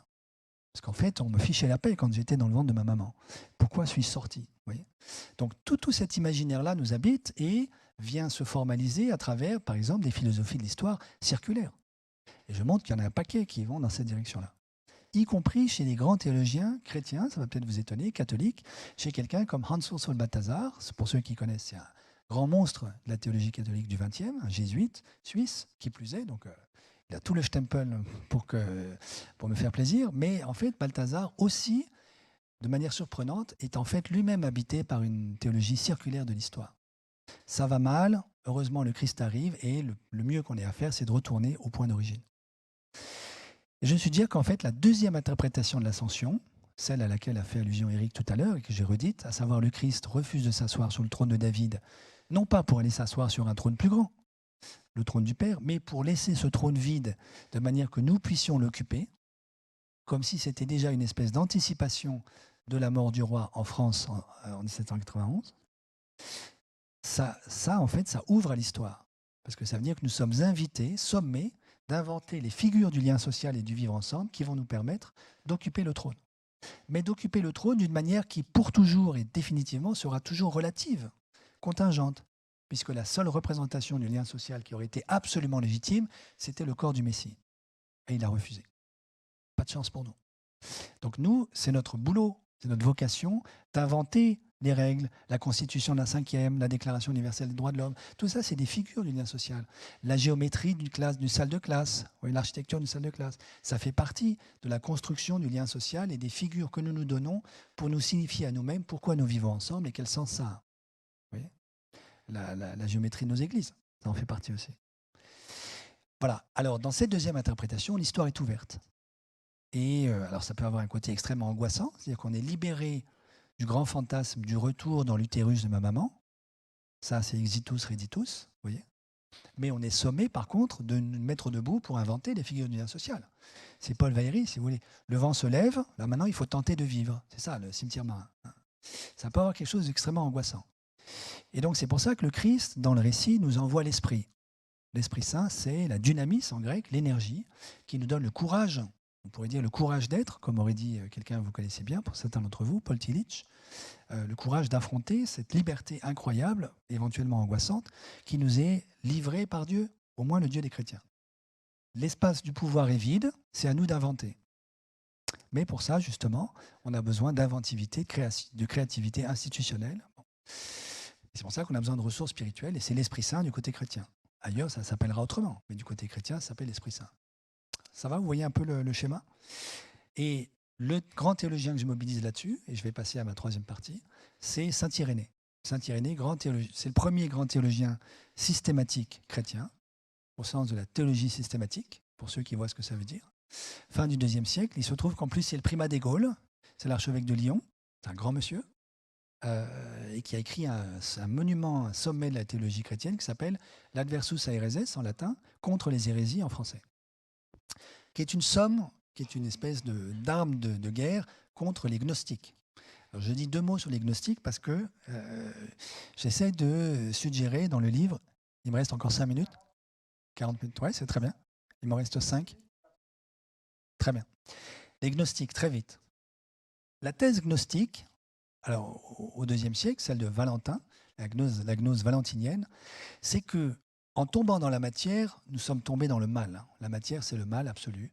La meilleure chose qui puisse nous arriver, c'est de sortir de la matière. Vous voyez, c'est de nous en libérer. Ce qui n'est absolument pas chrétien. Le christianisme est une religion du corps, de la matérialité.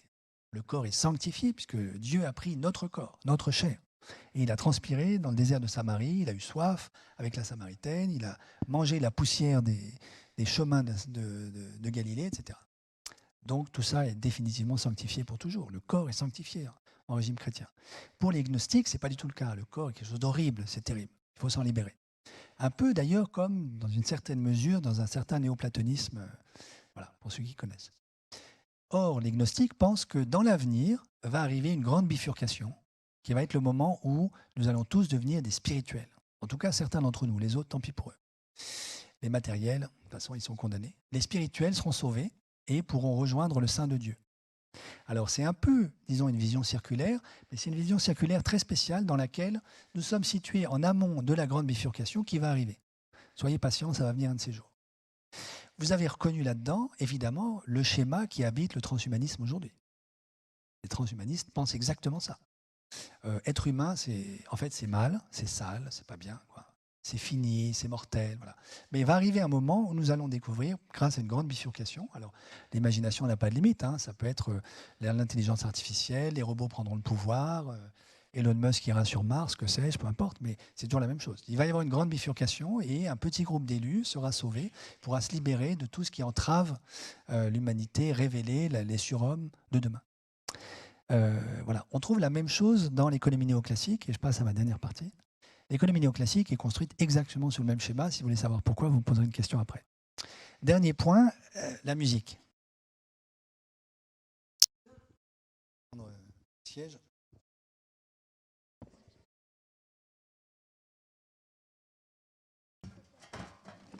Donc, dans le livre, je propose une interprétation des variations Goldberg. Donc, les variations musicales, vous voyez comment ça fonctionne. Les variations, vous avez un thème qui est exposé en général, puis ensuite, vous avez des variations. Et le plaisir musical, c'est d'entendre le thème, de s'en souvenir, et ensuite de reconnaître le thème plus ou moins transformé dans chacune des variations. Pensez par exemple aux 32 variations héroïques de Beethoven, ou à Que vous dirais-je maman de Mozart, etc., etc. Alors, si vous écoutez les variations Goldberg, vous attendez à ça, parce que le contrat implicite, c'est des variations. Donc, en fait, il y a un contrat implicite avec l'auditeur qui est « je vais vous exposer un thème et vous allez entendre des variations ». Alors, le thème initial, vous le connaissez bien, c'est celui-là.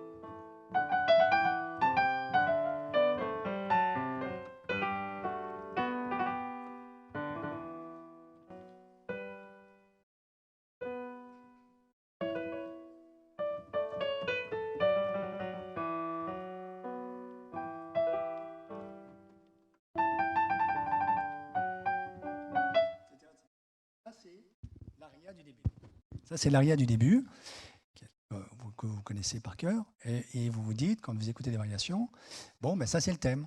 Donc, il est très beau, très éthéré, très alpin. Voilà. C'est des neiges éternelles du sommet des Alpes. Et puis, vous écoutez les variations les unes après les autres. Alors là, je vais vous en donner juste une.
Je vous ai pris celle-là, la 25e, parce qu'elle est absolument sublime, bien jouée, qu'elle a des chromatismes incroyables, et que la première fois que vous l'écoutez, vous dites, c'est pas possible, c'est pas du Bach, ça.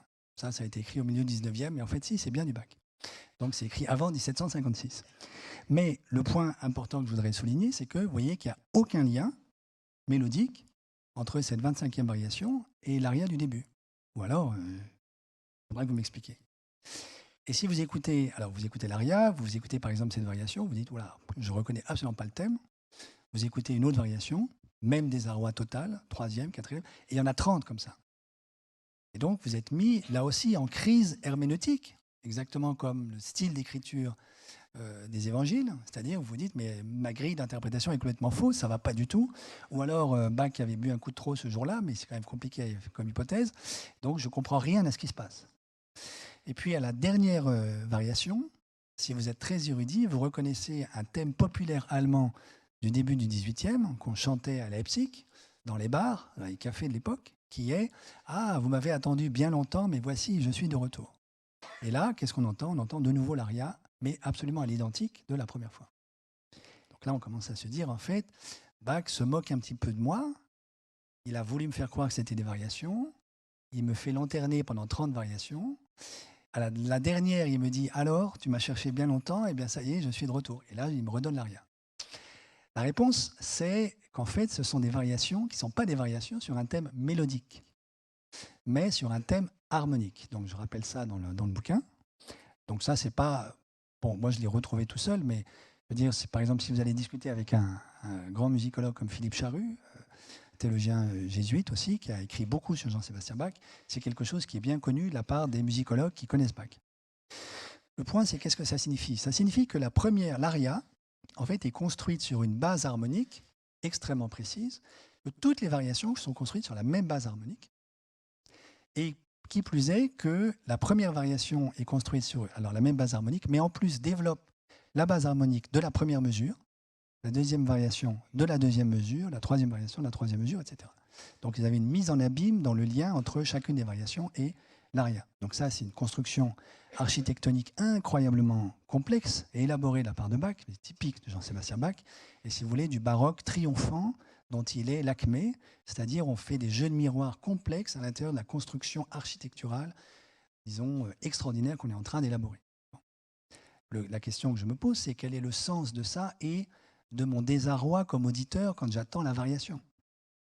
La proposition de sens que je lui attribue, c'est, mais évidemment c'est discutable, donc ça aussi c'est un commun herméneutique, la proposition de sens que je lui attribue, c'est la base harmonique. Vous voyez bien que c'est ce qui rend possible l'expression d'une mélodie, sans laquelle il n'y a pas de mélodie, en tout cas dans le monde tonique dans lequel vit Jean-Sébastien Bach, mais en même temps, on n'entend jamais la base harmonique. Tout ce qu'on entend, c'est des mélodies. Alors, il y a un fond harmonique qui les soutient, mais sans la mélodie, vous n'entendez pas le fond harmonique. Ça joue exactement le même rôle que l'Esprit Saint qui nous est donné au moment de l'Ascension. Nous cherchons, nous, des mélodies qui seraient tout le temps les mêmes, donc des variations sur un thème unique. Ça, c'est la fixation sur le corps du roi, vous voyez, qui nous dicte ce qu'on a à faire, alors que ce que fait Bach, c'est pas ça du tout. Il n'y a pas de thème. On est libre d'inventer les thèmes. En revanche, il y a une base harmonique. Ça, c'est l'esprit. Et la richesse des variations, c'est de nous montrer qu'avec la même base harmonique, qui est commune à toutes les variations, ça c'est le commun partagé, on peut inventer 30 mélodies sublimes, comme cette 25e variation, qui a juste strictement rien à voir avec l'aria, qui n'a rien à voir avec la 24e ou avec la 26e.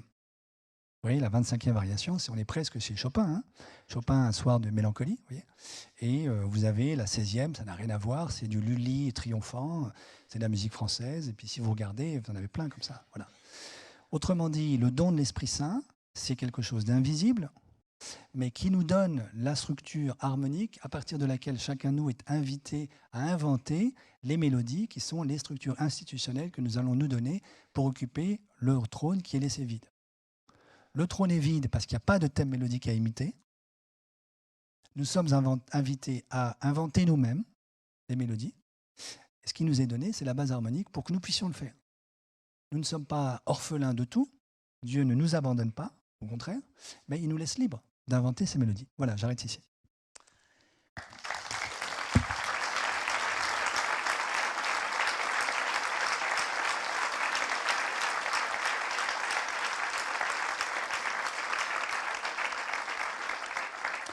Merci beaucoup Gaël. Alors il faut préciser une chose, c'est qu'il n'y avait pas la pédale sur le piano. Donc notez l'exploit, et c'était une autre disparition. Hein. La pédale s'était retirée, nous avait laissé encore plus libre de faire non seulement des mélodies, mais voilà, sans l'effet de pédale voulu par Bach. Donc merci beaucoup Gaël. Là, effectivement, le panorama était complet. Je suis désolé d'avoir un peu abrégé sur la troisième partie, mais effectivement, ça peut venir dans la discussion, puisqu'au fond, c'est la question appliquée à l'économie aujourd'hui, hein, donc qui est probablement une actualité. Je vais vous passer la parole. Marie, il y a un micro qui circule. Et est-ce qu'il y a des gens qui... Voilà, est-ce qu'il y a des bras qui se lèvent? Je vais vous demander des interventions brèves. Et on va faire des paquets de 3 à 4 interventions avant que Gaël ne reprenne la parole. Mais voilà, je vous demande vraiment d'être bref pour que le maximum de gens puissent parler. Monsieur, oui. Deuxième rang. Donc dans la présentation qui est faite, je n'ai pas lu le livre encore, bien sûr, mais est-ce que vous m'entendez là? Oui, c'est mieux. Oui. C'est une perspective qui est basée sur un fond chrétien. Pour la question de la crise écologique climatique, on ne peut pas être sauvé que certains, c'est la planète ou l'humanité ou personne. Donc il n'y a pas forcément qu'une approche chrétienne. Donc est-ce qu'il y aurait lieu, est-ce qu'il existe l'équivalent de ça, mais pour les hindouistes, les musulmans, les bouddhistes, les animistes? Après, j'ai bien compris la perspective des harmoniques, donc ça pourrait se décliner sur les autres religions. Je ne suis pas forcément sûr que ce soit les mêmes gammes tonales partout, mais voilà. En effet. Une deuxième question. Oui, donc vous nous avez dit qu'il y avait un lien entre économie néoclassique et transhumanisme. Est-ce que vous pouvez revenir dessus, s'il vous plaît? Merci d'avoir rempli d'avoir permis à ce que ce point-là soit évoqué. Est-ce qu'il y a encore un bras qui se lève? Peut-être, c'est très masculin pour le moment, les bras qui se lèvent. Mesdames, n'hésitez pas à lever aussi à intervenir aussi, monsieur. Je voulais vous poser la question du temps, du timing, parce que si c'est très serré, là, il me semble qu'on est très en amont. S'il faut définir les institutions sur la base d'une base commune, etc., combien de temps ça va prendre? Peut-être qu'on peut s'arrêter là, sinon je vais oublier les questions après. Une quatrième question. Intervention là-haut. Merci. Oui, ma question, comment comprenez-vous, comment comprendre, lorsque je vais appeler le retour de la théologie, c'est aussi le retour des théologiens, c'est aussi le retour des religions dans le débat public. Comment comprenez-vous ça? Alors, je ne sais pas s'il faut dire comment l'interprétez-vous, mais au moins, comment le comprenez-vous? Alors, la dernière question est un peu énigmatique. Non, c'est une très bonne question. C'est une très bonne question. Gaël, on commence par celle-là. Je vous laisse dans l'ordre antéchronologique. Sur la dernière question, je ne sais pas s'il y a un retour des religieux, ça fait un peu peur comme expression. En revanche, la crise écologique, j'espère que je ne vous fais pas peur quand même, la crise écologique réouvre la question du sens ultime de nos existences et de nos sociétés. Et en ce sens-là, elle réouvre l'horizon eschatologique. Eschaton, en grec, ça veut dire la fin, l'horizon de la fin des temps. Vous avez eu des grands fous comme Francis Fukuyama dans les années 90 qui ont cru que la chute du mur de Berlin signifiait la fin de l'histoire. On fait l'expérience avec la guerre en Ukraine que l'histoire continue, et même rebondit beaucoup. Voilà. Donc il n'y a jamais eu de fin de l'histoire à la fin des années 90. Bon. Mais on a vécu dans cette folie post-libérale, à mon avis, de croire qu'on pouvait clore la question du sens ultime de notre histoire. Que la question ne se posait plus. Que la prospérité était pour tous, McDonald's partout, ça c'est la terre plate, vous voyez. Voilà. Et donc, en réalité, la crise écologique réouvre cette question. Et comme en plus, la question de l'extinction de l'humanité se pose, elle la réouvre de manière extrêmement significative. C'est vraiment la question eschatologique qui est reposée. Et le travail des religions dans toutes les sociétés, quelles que soient les religions, c'est de répondre, de donner des grands récits à cette interrogation ultime sur le sens final de notre histoire. Voilà. Donc c'est pour ça qu'il y a un retour de la spiritualité ou du religieux, si vous voulez. Ça ne veut pas dire un retour du dogmatisme d'Ancien Régime, hétéronomique, au sens prékantien, vous voyez, à mon avis. Pourquoi ne pas rester dans l'immanence. Alors, donc ça rejoint la première question. Donc, je vais y répondre en répondant à la première question. Pour répondre à la question écologique, on n'a pas besoin d'être chrétien. Je crois que c'était vous qui m'avez posé la question, non? Voilà. Et c'est un point de vue chrétien de dire qu'on n'a pas besoin d'être chrétien. Alors, je vous donne une illustration de ça, qui est une petite parabole qu'aime beaucoup Christophe Théobald, mon directeur de thèse et mon grand maître en théologie, qui est la parabole de Lessing dans sa belle pièce de théâtre, Nathan der Weise, en allemand, Nathan le Sage, qui est la parabole des 3 anneaux. Donc un roi meurt, laisse 3 fils. Les 3 fils se retrouvent au chevet de leur papa et l'aîné dit écoutez les enfants, c'est moi le successeur, c'est moi l'héritier parce que notre père m'a donné l'anneau. Le deuxième lui dit mais non, tu es un imposteur, en fait c'est moi qui ai l'anneau, il lui montre l'anneau. Et le Benjamin dit mais vous mentez tous les deux parce qu'en réalité 3 minutes avant de mourir, notre père m'a donné à moi l'anneau. Ils ont tous les 3 un anneau. Les 3 anneaux sont indiscernables. Alors évidemment, ils commencent à se disputer, vous voyez, c'est comme les 3 fils de Charlemagne. Ils vont diviser le territoire, ils vont se faire la guerre. Bon. Heureusement arrive Nathan, le prophète, qui leur dit, écoutez, on ne sait pas qui est le véritable héritier, mais on le saura à la fin de l'histoire à cause de votre comportement éthique. C'est-à-dire le plus vertueux d'entre vous, on saura que c'était lui le véritable héritier. Ça, c'est une conception chrétienne, en fait, de cette énorme question de quelle est la religion, on pourrait dire aujourd'hui quel est le patrimoine spirituel, ou quel est le système de pensée qui a raison. Les chrétiens répondent, on n'en sait rien, c'est la réserve eschatologique, mais la qualité éthique de votre comportement en témoignera dans les années, les décennies et les siècles qui viennent. Et donc cette question ne se décidera qu'à l'eschatologie. Ceux qui iront s'asseoir sur le trône du Christ ressuscité avec le Père, qui iront traverser, pour reprendre le vocabulaire de l'Apocalypse, la grande épreuve, qui est la grande épreuve de la sainteté, fondamentalement. Voilà. Et donc, alors à l'époque de Lessing, les trois fils et les trois religions monothéistes, islam, judaïsme, christianisme, aujourd'hui on a un pluralisme, et c'est très heureux, religieux beaucoup plus vaste. Donc toutes les religions de la planète sont convoquées dans la grande conversation globale dans laquelle on est embarqué pour répondre à la question écologique, y compris les religions dites traditionnelles d'Afrique subsaharienne, d'Amazonie, etc., qui ont beaucoup à nous apprendre, à mon avis. Je peux y revenir si vous voulez. Est-ce qu'il y a un travail analogue à celui-ci qui a été fait dans d'autres, disons, religions ou confessions que le christianisme? Moi, j'en connais pas. Mais je suis certain qu'il va falloir le faire. Si on veut que l'hindouisme sorte de la tribalisation dans laquelle l'enferme Narendra Modi aujourd'hui, il faut que les hindous, que les intellectuels hindous fassent un travail analogue.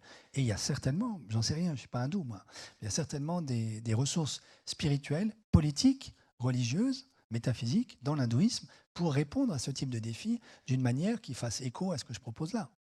Au moment où le pape François publie l'encyclique Laudato Si, en juillet 2015, il est immédiatement suivi par des communautés d'intellectuels musulmans, juifs, orthodoxes, qui lui emboîtent le pas et disent immédiatement, et on est tout à fait d'accord.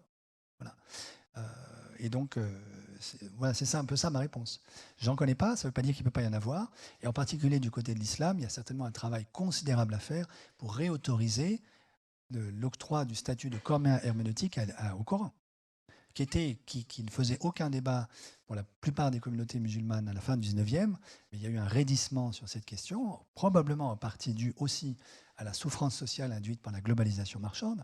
Et aujourd'hui, pas mal de communautés musulmanes veulent absolument attribuer un statut de public ou de tribal au Coran, mais pas un statut de commun herméneutique. Donc on ne discute pas des différentes interprétations du Coran dans les universités islamiques.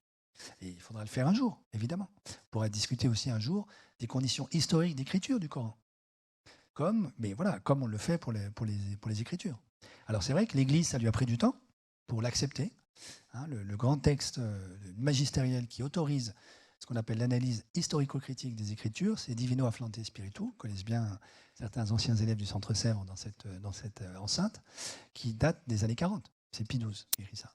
Et il aura fallu 30 ans après la crise moderniste de 1905 pour le faire.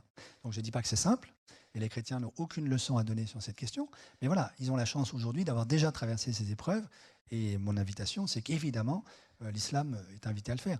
Pour le judaïsme, ça c'est une vieille histoire. Le judaïsme rabbinique est construit sur l'idée que la Torah est un commun herméneutique, puisque vous avez une Torah orale qui est toute la tradition des différentes interprétations de Rabbi X, Y, Z, W, ce que vous voulez, qui a chacun sa propre interprétation des Écritures. Donc le commun herméneutique, ça, c'est pas une surprise dans les traditions juives. Aucun problème. Voilà. Ça va comme réponse à votre question? Alors, il y avait une question ici sur l'économie. Alors, donc le point, c'est le suivant. Si vous faites des études d'économie, voilà. Donc vous savez que nos amis et nos collègues économistes, qui sont aussi nos amis, insistent beaucoup pour que tout modèle un tout petit peu décent en économie repose sur une hypothèse qui est centrale, qu'on appelle l'hypothèse d'anticipation rationnelle. Alors pour ceux qui n'ont pas la chance de faire des études d'économie, je rappelle ce que ça veut dire. Ça veut dire que dans ces modèles, on fait l'hypothèse que tous les agents économiques, les entreprises, les ménages, ont des anticipations sur l'avenir qui sont parfaitement correctes, compte tenu de ce que dit le modèle et de ce qu'ils savent au tenter. Ils ne se trompent jamais. Et alors, pour vous dire à quel point c'est sérieux, j'ai encadré un jour, il y a quelques années, comme directeur de recherche au CNRS, un mémoire de Master 2 d'un étudiant d'une grande école d'ingénieurs française, parisienne. Et puis, comme il avait fait son mémoire sous ma direction, nous n'avons pas adopté l'hypothèse d'anticipation rationnelle. Parce que moi, je n'anticipe pas l'avenir parfaitement, je n'ai pas de boule de cristal. Et donc, je suppose que les agents économiques des modèles sur lesquels je travaille ne feront pas beaucoup mieux, à mon avis. Et puis arrive le jour de la soutenance du mémoire. Alors, donc on est dans une salle de cette prestigieuse école d'ingénieurs et son examinateur lui dit « Monsieur, ce que vous avez fait, c'est bien, vraiment. Enfin, je suis très surpris, vous n'avez pas utilisé l'hypothèse d'anticipation rationnelle. » Alors l'étudiant dit « Ah mais oui, mais vous savez, vu le sujet que nous voulions traiter, en accord avec M. Giraud, qui est assis juste derrière moi, on s'est dit que ce n'était pas impératif de prendre cette hypothèse. » Et alors je vois le prof qui se décompose, qui vit ça comme un échec pédagogique majeur. Il lui dit « Mais jeune homme, ça fait 3 ans que vous êtes dans cette école et vous n'avez toujours pas compris qu'on ne peut pas faire d'économie sans l'hypothèse d'anticipation rationnelle. » Alors comme il voit un tout petit peu quand même d'incrédulité dans le visage, à mon avis, et le regard de cet étudiant, il essaie de le convaincre. Alors il lui dit « Regardez, moi je suis papa depuis 3 mois. Donc j'ai un petit garçon, je crois, je ne sais plus comment il s'appelle, Raphaël. Et moi je suis un papa responsable. Je suis un papa moralement, je veux dire, j'assume ma responsabilité de papa. Donc pour son avenir à lui, j'anticipe le prix du baril de pétrole à 2025. » Voilà. Et il ose lui dire ça. Alors moi je pense que dans une société normalement organisée, c'est un prof d'une prestigieuse école d'ingénieurs qui dit ça, en principe, dans le quart d'heure, il y a 2 hommes en blanc qui arrivent, qui courent, qui l'attrapent et qui le mettent dans une enceinte qu'on appelle par exemple Sainte-Anne à Paris. Vous voyez, je veux dire, ouais. S'il croit qu'il peut anticiper le prix du pétrole, c'est la variable que personne n'arrive à contrôler. Et je peux vous assurer que Total donnerait beaucoup d'argent si ce prof pouvait anticiper le prix le cours du baril. Voilà. Il n'empêche que c'est là-dessus que sont construits nos modèles. Alors, la question qu'on peut se poser, que j'adresse dans le livre, c'est mais d'où ça vient et comment est-ce que les économistes arrivent à justifier une telle hypothèse, qui est quand même absolument extravagante. Alors, il y a des tas de raisons, dans le détail desquelles je ne vais pas rentrer, mais il y a un récit, une petite histoire, qui me fascine et qui, à mon avis, révèle le caractère gnostique de toute cette affaire. Alors, cette histoire, elle est due à Milton Friedman, qui a eu le prix Nobel, grand économiste monétariste de l'école de Chicago, qui a commis un article dans lequel il dit « Bon, c'est vrai que l'hypothèse d'anticipation rationnelle aujourd'hui n'est pas vérifiée. Il y a encore des gens qui se trompent et ils ne sont pas assez intelligents, ils n'anticipent pas tout, ils n'anticipent pas la totalité de l'avenir. Mais grâce au marché, ces gens-là vont être éliminés.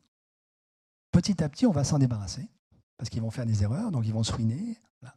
Et un jour viendra où le marché ne sera constitué que de gens qui ont des anticipations rationnelles. » Voilà. Alors vous voyez que ça, c'est une perspective gnostique.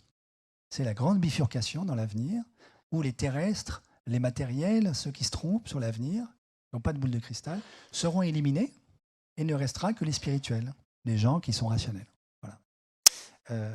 Alors vous voyez, c'est une espèce de mélange de la gnose, vraiment, c'est typiquement gnostique, et de Darwin. Vous voyez, c'est un gnosticisme darwinien. La grande bifurcation arrivera par l'élimination des plus faibles. D'un Darwin mal lu, en plus. Un Darwin, en plus, très mal lu, ça c'est sûr, mais dans la vulgate darwinienne qu'on a dans la tête. Voilà. Donc c'est ça, en fait, qui est sous-jacent. Et c'est le seul récit de justification un peu sérieuse que je connaisse aux anticipations rationnelles. On pourrait en discuter, si vous voulez, mais toutes les autres ne tiennent absolument. Alors celle-là ne tient pas la route non plus, mais elle a la force de s'ancrer dans une grande tradition qui s'appelle la gnose. Donc elle est intéressante. Les autres ne valent absolument rien, à mon avis. Ça répond à la question.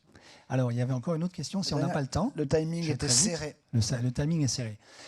Moi, je crois que c'est une raison de plus pour construire des communs, y compris au niveau international. Je vais vous dire pourquoi.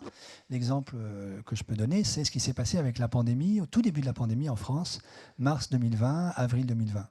La vague des contaminés arrive dans nos hôpitaux. Qu'est-ce qu'ont fait nos aides-soignants, nos médecins, nos infirmières ? Ils ont envoyé balader toutes les règles bureaucratiques qui les contraignaient.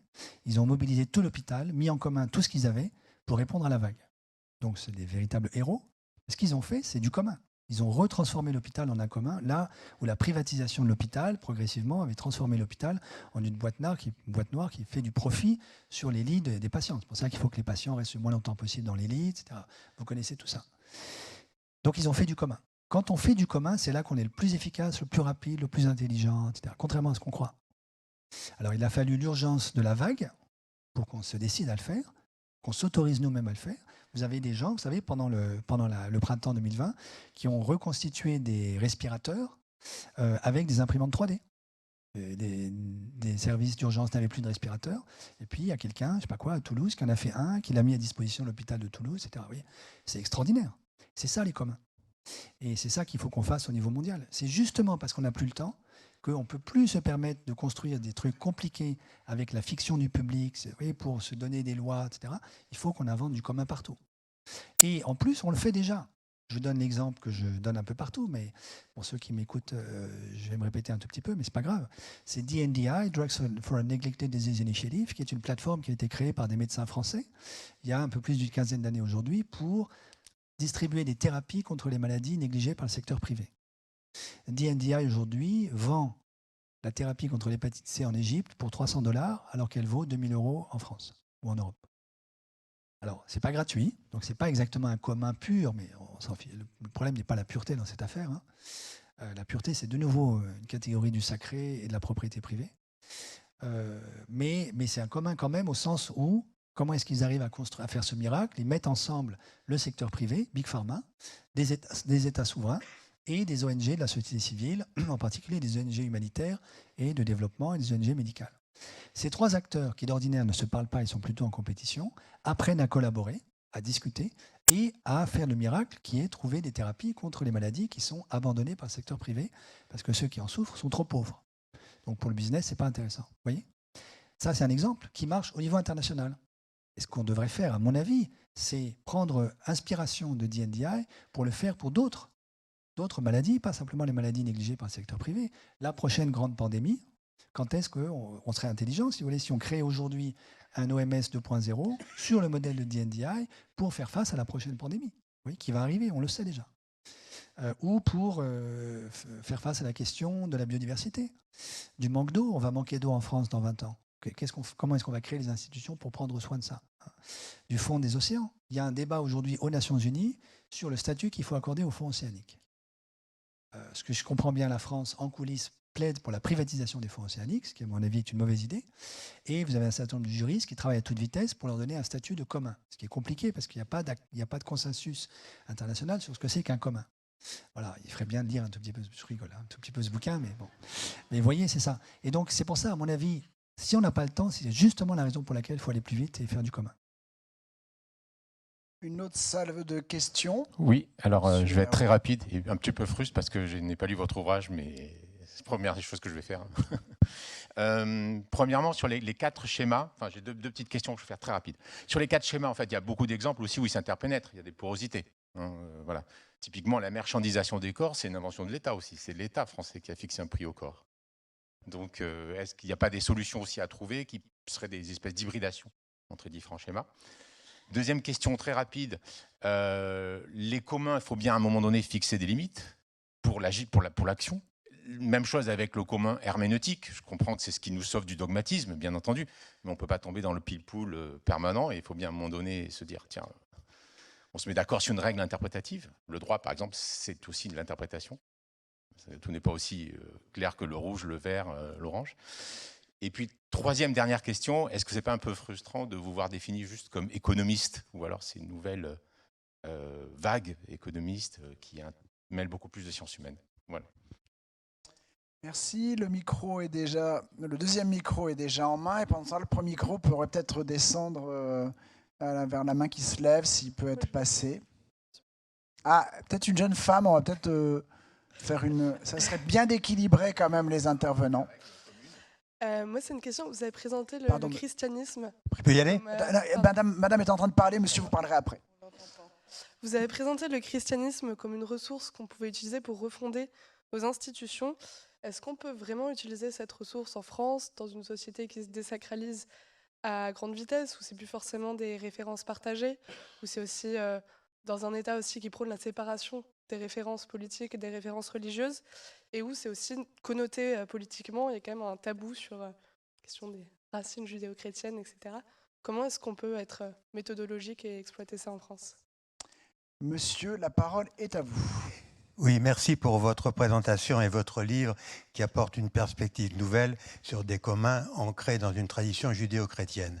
Dans différentes interviews, parlant de la mise en œuvre des communs, vous avez évoqué, et vous venez de le faire à nouveau, une modernité 2.0, allusion à peine voilée au numérique. Or, du numérique, il n'est que très peu question dans votre livre, à 1 ou 2 pages. Ne croyez-vous pas que le numérique est le moyen de rendre possible la mise en œuvre des communs? Derrière cette mise en œuvre se profile le partage des ressources communes rendu possible par le numérique qui permettra de réunir les conditions qu'Elinor Ostrom demandait pour qu'on puisse créer des communs. Et je rajoute à ça, quel est le rôle des réseaux sociaux dans tout ce qui est tribal. Donc, est-ce que vous n'avez pas là more work to do? Alors, 3 questions. Alors, peut-être une 4e. Oui. Et on arrête là. Ok, parfait. Merci beaucoup. Pourriez-vous dire quelques mots sur Laudate Si, ou si j'ai bien prononcé en latin l'œuvre du pape François sur la crise écologique, et si vous voyez des liens avec votre idée d'en composer un monde en commun? Ok, merci. Laudato Si, c'est l'italien en fait. Donc, parfait. Vous l'avez très bien prononcé. Merci. Je reviens. Alors, première question tout là-haut. Oui, évidemment, il faut faire de l'hybridation institutionnelle, parce qu'un commun pur, ça n'existe pas, un privé pur non plus, etc. DNDi, c'est un exemple typique d'hybridation institutionnelle. Et ce que je propose dans le livre, je fais un grand parcours historique où j'essaie de regarder comment, au Moyen-Âge, vous avez des tas d'alliances extrêmement intéressantes et quelquefois surprenantes entre le public, le tribal, le privé, le commun, qui se disputent la prééminence dans nos institutions. Typiquement, vous avez à partir du XIVe siècle, d'abord en Angleterre, puis en France, et sur le continent, une bagarre qui est livrée par la noblesse terrienne contre ce qu'on appelle les communaux chez nous en France. C'est-à-dire, vous savez, ces communs partagés dans les communautés paysannes ou dans le village, où vous avez un sentier, un champ, une forêt qui est partagée par les paysans. Donc, en fait, la noblesse se dit, mais en fait, c'est trop bête, ça devrait nous revenir, tout ça, et lance ce qu'on appelle aujourd'hui le mouvement des enclosures, c'est-à-dire qu'elle décide de manière relativement arbitraire que désormais, elle va mettre une barrière autour de ce champ et que ce champ lui appartiendra. La noblesse, typiquement, est construite, se vit elle-même sur un mode tribal. L'aristocratie, c'est du tribal. Voilà. Et c'est ce tribalisme-là qui est en lutte contre les communs. Qu'est-ce qu'elle fait pour ce faisant? Elle utilise un instrument qui est la propriété privée. Donc elle passe par une médiation qui est le privé. Et dans plein d'endroits, en particulier en France, on assiste à un certain moment à une alliance entre les communs et le public, la monarchie, parce que le roi de France, voulant lutter contre la noblesse, pour l'empêcher de le renverser, c'est typiquement l'affaire de la Fronde en France au XVIIe siècle, essaie de soutenir les communaux pour affaiblir la noblesse. Voyez, donc là, vous avez un jeu de billard à 3 bandes où le roi soutient les communaux et les communs, donc, en particulier les communs eux-mêmes défendus par les villes, contre la noblesse. Alors, entre les villes dans cette affaire, pour complexifier encore le tableau, donc les villes, c'est plutôt la ville elle-même, je suggère que c'est un commun. Qu'est-ce que c'est qu'une ville, fondamentalement? C'est un espace où on met en commun toute une série de ressources. Et je remontre, mais je suis pas, il y a plein d'historiens qui l'ont montré, que les grandes chartes que les villes se donnent à elles-mêmes sont en réalité l'origine de ce qu'on appelle le contrat social à partir du XVIIe siècle. Et c'est fascinant de relire ça. Vous voyez ces chartes qui sont écrites vraiment comme le comte XY avec l'évêque Z, parce que sans leur accord, on ne peut rien faire, s'engage à respecter l'autonomie et la propriété de la ville pour les bourgeois et les citadins qui vivent dans la ville. Et c'est décrit exactement comme un commun qu'on somme l'Église et l'État de respecter. Vous voyez ? Mais les villes elles-mêmes aussi ont une autre médiation qui est de nouveau la propriété privée. Sauf qu'elles ont besoin de l'alliance avec le roi. Donc les bonnes villes du roi font alliance avec le roi, protègent les communs pour lutter contre l'aristocratie qui veut la peau, en gros, des bourgeois, pour aller vite. Vous voyez ? Et donc c'est ça notre histoire. Il n'y a jamais eu un commun pur ou un public pur, ça n'existe pas. En revanche, il y a constamment des réorganisations, des réaménagements d'alliances entre ces 4 pôles. Et vous pouvez vous amuser à dessiner un rectangle. Chaque sommet du rectangle, c'est un des 4 schèmes, et à essayer d'imaginer, de localiser où nous nous trouvons en France, par exemple. Ou bien où se trouvait le Troisième Reich, où se trouve l'Union soviétique et la Chine d'aujourd'hui. Et vous allez voir qu'au bout de 5 minutes, ce n'est pas simple. C'est très intéressant. Ça donne, à mon avis, beaucoup d'éclairage sur les institutions politiques qui sont les nôtres ou qui ont été les nôtres dans l'histoire. Vous aviez une deuxième question, toujours là-haut, qui était, est-ce que ce n'est pas frustrant d'être économiste? Comment? Oui, défini comme économiste. La question, c'est qu'est-ce que c'est qu'un économiste? Alors, il se trouve qu'après 1945, l'économie s'est complètement autonomisée du droit, dont elle était absolument inséparable jusqu'alors dans les universités, dans les départements universitaires, et est devenue en gros une science d'ingénieur. Ce en quoi, en France, par exemple, elle ressuscitait le mythe de l'ingénieur napoléonien, ça c'est Cournot, Dupuis et quelques autres, qui va faire de l'ingénierie sociale comme il fait l'ingénierie des ponts et chaussées. Donc en France, chez nous, et c'est pour ça qu'on a de si bons économistes, c'est que ça réactive une grande tradition napoléonienne française. Bon. Il n'empêche que ça, c'est un statut extrêmement étrange, qui est unique dans les sciences sociales, revendiqué par les économistes qui sont incapables d'entrer dans une transdisciplinarité avec les autres. Ce que font les économistes néoclassiques, c'est plaquer leur propre paradigme épistémologique sur les autres sciences. Donc ils font de l'histoire en prétendant que l'histoire se résume à des problèmes d'économie néoclassique. Ils font de la sociologie, par exemple la question du mariage, il y a une offre, il y a une demande, il y a un marché, il y a un prix de la femme. Voilà. Donc en Chine, par exemple, il y a beaucoup d'infanticides féminins. Donc on tue les jeunes filles, et donc du coup ça crée un marché extrêmement favorable pour les femmes sur le marché du mariage. Parce qu'il y a plus d'hommes que de femmes, donc elles ont le choix. Par contre, c'est très dur pour les hommes. Oui. Donc on raconte des âneries pas possibles, et les sociologues, ça les fait rigoler quand ils lisent ce qu'écrivent les néoclassiques, les économistes néoclassiques sur leurs objets sociologiques. Même chose sur l'anthropologie, etc. Donc ça, c'est pas de l'interdisciplinarité, ça, c'est de l'impérialisme épistémologique. Donc, en ce sens-là, je ne suis même pas un économiste. Donc, je suis entièrement d'accord avec vous que c'est très réducteur, sauf si un jour l'économie accepte de devenir une vraie science sociale, ce qui est absolument honorable, et cesse de vouloir être une espèce de technique d'ingénieur qui mime la mécanique, en plus la mauvaise mécanique du 19e, pour se donner une espèce de légitimité scientifique. Ça va? Ça répond à votre question? Vous aviez une troisième question que j'ai oubliée.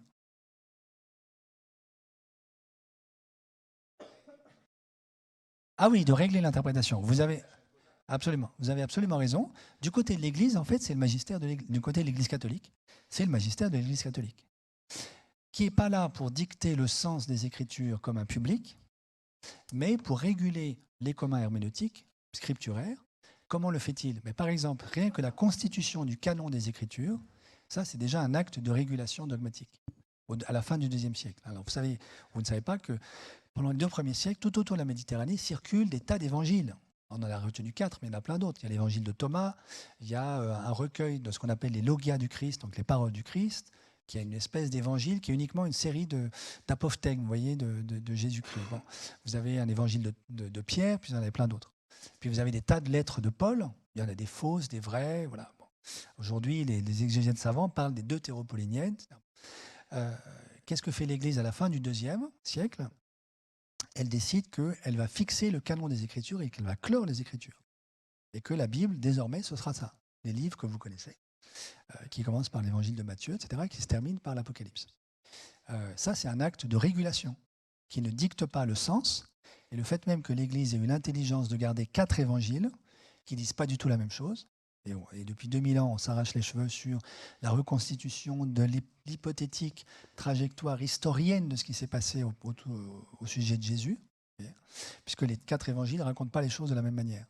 Les faits ne sont pas dans le même ordre, etc. Bon. Pour donner un exemple très simple, les 3 synoptiques, les 3 premiers, racontent l'institution eucharistique, où le Christ donne son corps en partageant du pain. Le 4e ne le fait pas. Alors pourquoi le 4e ne le fait pas? Alors que c'est fondamental. Est-ce que ça n'a pas eu lieu? Oui, bon, je vous laisse mariner dans ces énormes questions. Voilà. Et donc, ça, c'est un acte de régulation dogmatique qui, à mon avis, est fidèle au fait que les Écritures sont un commun herméneutique. Là, évidemment, où ça risque de déraper, c'est si l'Église, tout d'un coup, se conçoit elle-même comme une institution publique et veut dicter à tout le monde le sens des Écritures. En réalité, ce n'est pas son travail. Son travail, c'est, comme vous le dites vous-même, de réguler, de border. Alors, il y a des évangiles qu'on n'a pas retenus. On pourrait dire pourquoi. J'ai une très bonne amie que vous connaissez peut-être, Anne-Catherine Baudouin, qui est une spécialiste des évangiles dits apocryphes. Et c'est passionnant de regarder quel a été le critère. Je vais arrêter ensuite avec cet exemple. Le critère de sélection, pourquoi est-ce qu'on a retenu ces évangiles et pas les autres? Ça a été en fait la richesse spirituelle que ça suscitait, la fécondité spirituelle dans les communautés chrétiennes. Vous voyez, en fait, c'est ça le véritable critère de régulation dogmatique pour l'Église. Qu'est-ce qui fait vivre les chrétiens au jour le jour et qu'est-ce qui les rend, vous voyez, qu'est-ce qui témoigne de la gloire de Dieu au sens de saint Irénée, Irénée dit la gloire de Dieu, c'est l'homme vivant. Qu'est-ce qui rend les communautés chrétiennes vivantes? Voilà, ces 4 évangiles-là. Et puis l'évangile de Thomas, non. L'évangile de Pierre, non plus. Vous voyez, c'est ça la régulation.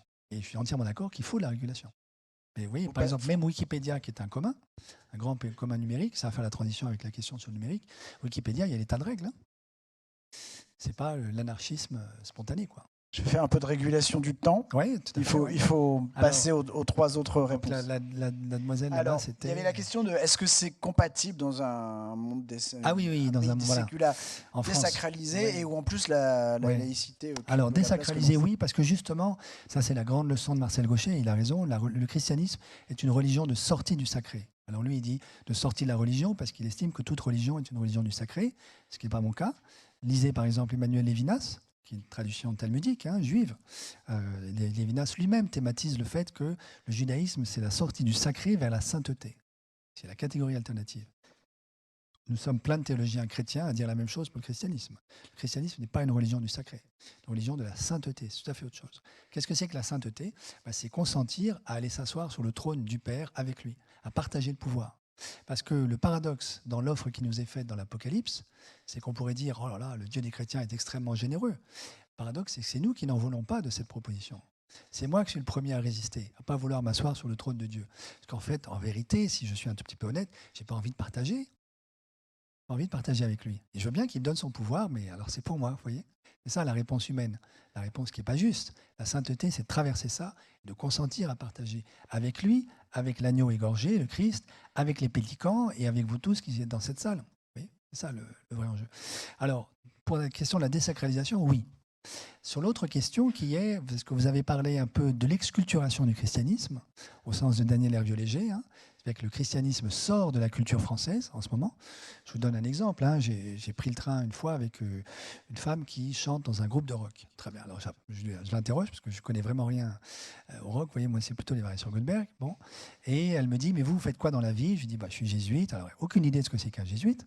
Et alors, elle me dit, alors j'essaie de lui expliquer. Alors, je lui dis, vous voyez, un jésuite, c'est un moine dans la ville. J'essaie de trouver des images, vous voyez. Bon. Elle dit, vous êtes moine ? Je dis, oui, en un certain sens, je suis moine. Si vous voulez, c'est pas tout à fait juste, mais bon. Et pourtant, vous n'avez pas la robe safran, elle me dit. Vous voyez. Voilà. Donc, bon. Donc, évidemment, si on en est là, le christianisme va avoir des heures de travail pour remonter la pente. Vous voyez. Donc, ça, c'est un sujet qui est l'exculturation du christianisme. Bon. Après, la question de la séparation des pouvoirs, enfin, la séparation de l'Église et de l'État, mais ça, c'est une décision chrétienne.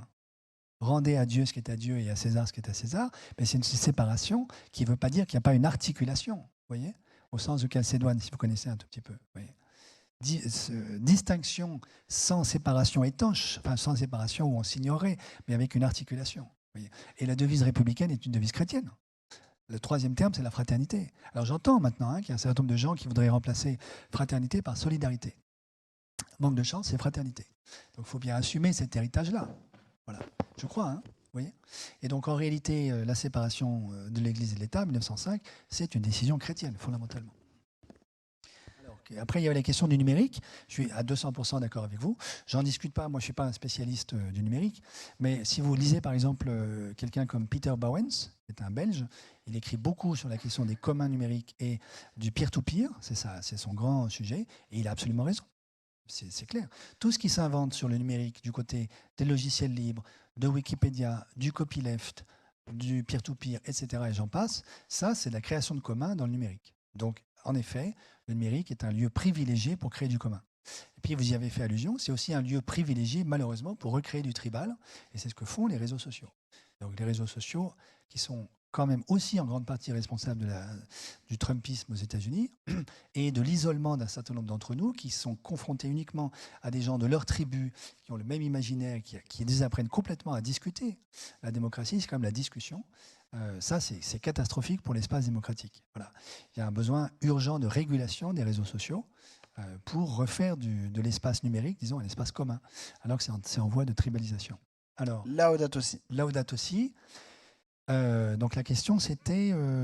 quelle était la question exactement sur la date? Reposez votre question en parlant fort. Avec ce que je fais, oui. Alors, d'une certaine manière, on pourrait dire ce livre, c'est un peu la théologie politique de Laudato si. Laudato si, pour ceux qui... je vous encourage à le lire, même si vous n'êtes pas chrétien, c'est le plus important document politique sur l'écologie qui ait jamais été écrit, honnêtement. Et ceci est reconnu par des non-chrétiens. Mais je vous encourage vraiment à le lire, et d'un point de vue scientifique, c'est remarquable. Donc le pape s'est fait aider par des scientifiques de premier niveau, et c'est un texte absolument remarquable. De mon point de vue, ce qui est révolutionnaire dans Laudato si, c'est que le pape François essaye de renouer avec l'anthropologie chrétienne fondamentale, qui est une anthropologie relationnelle. et qui dit ce qui est premier entre nous, c'est la relation. J'existe parce que vous existez et que nous sommes en relation. Sinon, je n'existe pas. Alors, des traditions spirituelles, par exemple africaines, savent ça depuis très longtemps. Lukama, au sens dans la langue Shona, au sud du Zimbabwe, ça signifie que je n'existe que parce que nous existons et que je suis en relation avec les autres humains qui sont autour de moi, mais aussi avec mes ancêtres et aussi avec les générations à venir. Donc ça, dans la tradition chrétienne, ça porte un nom, ça s'appelle la communion des saints, mais aussi avec la nature, avec les pélicans, etc. Bon. Et le contraire de Lukama, c'est l'esprit Ngozi en Shona, c'est la rupture, c'est je casse ça. Et je m'invente que je suis autonome et que je peux vivre tout seul, ou plutôt que je suis indépendant et que je peux vivre sans relation. Nous autres occidentaux, on est transis par une anthropologie complètement folle, qui est celle, pour aller très très vite, de l'homme de Vitruve, de Léonard de Vinci, l'homo di Vitruvio. Vous savez, cet homme qui a les bras écartés, inscrit dans un triangle, qui est lui-même inscrit dans un cercle. Si vous voyez le dessin de Léonard de Vinci, qui est magnifique d'ailleurs, hein, mais qui en aucun cas ne pourrait servir de symbole de l'humanité. Déjà, il manque les femmes, il manque la moitié de l'humanité. Il n'y a pas les enfants, il n'y a pas les seniors, il n'y a pas la nature. Et donc, c'est une humanité tronquée, c'est une humanité folle. Dans la solitude métaphysique de l'occidental qui se croit indépendant de tout le reste du monde et qui va affronter le monde avec la géométrie. Et donc, le pape François veut lutter contre cet imaginaire-là qui nous envahit tous, y compris les chrétiens, et réinstaurer ou réinstituer ou redonner le goût d'une anthropologie relationnelle qui dit ce qui compte avant tout, c'est la relation. C'est pour ça qu'il dit qu'il y a une unité profonde entre, c'est le numéro 123, la destruction de la planète par ceux qui disent les marchés pourvoiront, c'est pas grave, le viol des enfants et l'abandon des personnes âgées. À chaque fois, c'est un refus de prendre soin de la relation avec la nature, avec les enfants, avec les personnes âgées. Voilà. Ce livre est construit sur la même anthropologie. Il dit, au fond, les communs, c'est une institution possible à travers laquelle nous pouvons essayer d'honorer le caractère relationnel de l'anthropologie, de notre rapport au monde. Vous voyez ? Et l'interprétation que je propose des variations Goldberg, c'est la même chose. C'est de dire, au fond, ce qui compte, c'est les relations harmoniques entre les variations, sur le fond desquelles nous pouvons inventer notre propre mélodie. Mais sans les relations harmoniques, il n'y a pas de mélodie possible. Alors, Marie me fait des signes en disant qu'on arrive au terme de la soirée, mais je vois que personne n'a bougé pour le moment. C'est un indice qu'on a. En général, si la salle commence à se vider, on se dit on va peut-être terminer. Là, je vois que personne n'a bougé. Donc, Marie, est-ce qu'on peut encore faire une dernière salle de questions ? Ça se consulte au niveau du journal. Un petit conciliabule. 5 minutes, 10 minutes, Julie ? 5 minutes, on a obtenu 5 minutes. Donc 5 minutes, 2 questions. Très rapides et 2 réponses très rapides. Gaëlle. Madame, en bas. Il y a un micro qui arrive. En courant, merci, c'est très gentil. Moi, je vais poser quelques questions. En rentrant chez nous, là, maintenant, on fait quoi ? D'accord. On va tous réécouter les variations Goldberg, relire Tillich. Mais maintenant, qu'est-ce qu'on fait, nous, chacun, qui sommes tout à fait d'accord avec toi, mais les communs, on les construit comment ? Merci pour la question. C'est bien de conclure par ça. Et juste vous passer le micro derrière à madame. Oui. Et voilà, et on en reste là. J'ai un micro ici. Ah ben non, excusez-moi, on va passer à madame. Il y a une dame devant là, qui a le micro. Désolé. Justement, en écho avec ce que madame vient de dire, est-ce qu'il ne faut pas se concentrer un petit peu également sur le juridique, puisqu'aujourd'hui, tout ce qui est prédation des biens communs et qui met en danger l'humanité sur cette planète, ne peut se contrer qu'avec de nouvelles lois. Nous avons la loi sur le devoir de vigilance qui risque de freiner, voire d'empêcher total d'aller forer, d'aller construire des pipelines en Ouganda, en Tanzanie, etc. Et qui peuvent également contrer des lois que l'on pourrait qualifier d'iniques, qui sont les lois sur sur le secret des affaires, ou les lois qui permettent à des entreprises de faire des procès à des États qui évoluent vers un peu plus de démocratie, etc. D'accord. Merci beaucoup. Là, faut vraiment... Oui, je suis désolé, je dois interrompre maintenant les questions. Gaëlle, on a 3 minutes et demie. Dans l'ordre inverse, oui, tout à fait, il nous faut des lois, il nous faut des États. Donc, de ce point de vue-là, je prends parti contre, en toute amitié, des gens comme Dardo et Laval, si vous connaissez, qui ont écrit un bouquin sur le commun, mais qui, eux, rêvent d'un imaginaire anarchiste où on pourrait construire une société uniquement avec des communs sans État. Au passage, on en profite pour éliminer notre vieil ennemi qui s'appelle l'État, pour eux. Donc ce n'est pas du tout la position de ce livre. Et si vous voulez, si on veut parler de programme politique sous-jacent, c'est il nous faut un État qui instruit les conditions de possibilité d'émergence des communs dans la société civile. Et ça passe par la loi, vous avez raison. Voilà. Et donc la loi sur le devoir de vigilance, contre laquelle, vous savez, la France a pris position, s'y est opposée, la protection des fonds océaniques, l'interdiction de la pêche à la Seine dans la Manche, qui détruit la Manche, etc. Voilà. Donc effectivement, on a besoin de l'État pour le faire, on a besoin d'un État stratège qui lance la transition écologique et qui permet à la société civile d'inventer les communs qui vont bien pour que cette transition écologique puisse avoir lieu. Je suis entièrement d'accord avec vous. Et si vous regardez le bouquin, le premier chapitre est aussi dédié à la question juridique, même si je ne suis pas juriste de formation, à cause de toute une série de débats qu'on a sur la personnalité juridique et des propositions qui sont faites par certains d'attribuer la personnalité juridique aux pélicans pour les protéger. Et ce que je suggère, c'est que ce n'est pas une bonne idée, qu'il faut faire autrement, et que les communs, c'est une vraie alternative, et que pour ça, il faut revenir aux racines théologiques de la personnalité juridique, puisqu'en vérité, persona, c'est un concept théologique. Voilà, j'en dis pas plus, c'est dans le bouquin. Pour répondre à la question de... C'est du teasing, oui, ça donne envie. Pour répondre à la question, alors, une fois que vous êtes rentré chez vous, j'espère que vous allez manger quelque chose. Moi, j'ai rien mangé encore. Deuxièmement, vous allez écouter les variations Goldberg. Je vous suggère 3 grandes interprétations. Celle de Glenn Gould, qui est quand même un météorite du piano. Glenn Gould en a fait 2 pour les spécialistes. Il en a fait une en 1955, il avait 20 ans, qui est absolument incroyable. Mais il en a fait une seconde en 1981, à la fin de sa vie, qui est tout aussi incroyable, mais très, très, très différente. Et c'est 2 univers mentaux, spirituels, très différents, alors que c'est le même homme. Voilà. Glenn Gould. Une autre complètement différente de Zhu Xiaomai. Zhu Xiaomai, c'est cette grande pianiste chinoise qui a été internée dans les camps de concentration maoïstes, qui heureusement s'en est échappée, qui est maintenant prof à l'École normale supérieure de Paris, de musique, qui est une femme extraordinaire. Mais là, vous allez voir, Glenn Gould, si vous voulez, c'est le puritanisme protestant, c'est Karl Barth, donc c'est la transcendance de Dieu, verticale. Et Zhu Xiaomai, c'est Lao Tzu, donc c'est une espèce de légèreté grave, sublime, mais très légère, où je vous souris en jouant les variations Goldberg, c'est pas grave, ne me prêtez pas vraiment attention, mais en même temps, c'est sublime. Vous voyez, ça, c'est Zhu Xiaomai. Très, très spécial. Et puis, j'en propose un 3e, c'est Igor Levit, qui est un pianiste juif berlinois, extraordinaire, militant écolo, très, très politiquement engagé. Et lui, c'est encore autre chose. Ça n'est ni Glenn Gould, ni Zhu Xiaomai. Voilà. Vous avez vu comme il fait durer pour ne pas répondre à qu'est-ce qu'on fait politiquement. Troisième chose que vous faites, vous allez lire le bouquin. Voilà, évidemment. 4e chose, et peut-être plus sérieusement, mais écoutez les variations, c'est très sérieux. Il y a un enjeu, à mon avis, à la fois, on pourrait dire politique. Donc, comment est-ce que, dans mon entreprise, je recrée du commun? Il y a Cécile Renoir, que vous connaissez, a écrit un beau livre qui s'appelle « L'entreprise comme commun ». Comment est-ce qu'on change la gouvernance des entreprises pour réinstituer l'entreprise comme commun et non plus simplement comme une société de capitaux qui produit du cash pour ses actionnaires. Voilà. Ça passe probablement, et ça c'est de nouveau la question de la loi, par la redéfinition de l'entreprise dans le Code civil, article 1832-1833, mais avant d'en arriver là, on peut déjà réinstituer du commun dans l'entreprise. Comment est-ce que je réinstitue du commun dans ma famille? J'ai fait un tout petit peu allusion tout à l'heure. Il y a des familles qui ne fonctionnent pas du tout comme du commun. Voilà. Et ça donne beaucoup de souffrance dans les familles, quelquefois. Oui, donc là, c'est des choses que chacun peut faire. Mais on peut aussi s'engager du côté de l'écologie. Donc, vous connaissez sûrement le père Volpette, qui était un jésuite français à la fin du 19e, à Saint-Étienne, que Christine connaît bien, qui avait créé les jardins Volpette. Les jardins Volpette, c'était des jardins partagés pour les ouvriers autour du bassin industriel de Saint-Étienne, pour qu'ils aient à manger et qu'ils partagent leur jardin. On peut très bien refaire ça aujourd'hui, faire des jardins partagés pour ceux qui ont faim. Et il y a des Français qui ont faim aujourd'hui.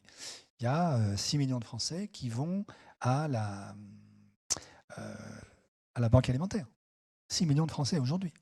Donc, ce serait une très belle initiative. On a 42 000 enfants SDF en France aujourd'hui. Alors, on pourrait refaire en France ce que j'ai fait moi au Tchad, c'est-à-dire un centre d'accueil pour les enfants, pour ces enfants SDF, de manière qu'ils puissent partager en commun quelque chose. Ça, c'est refaire du commun. Voilà. Ça, chacun de nous, s'il a la disponibilité pour le faire, peut le faire. Et puis, on peut s'engager en politique. Voilà.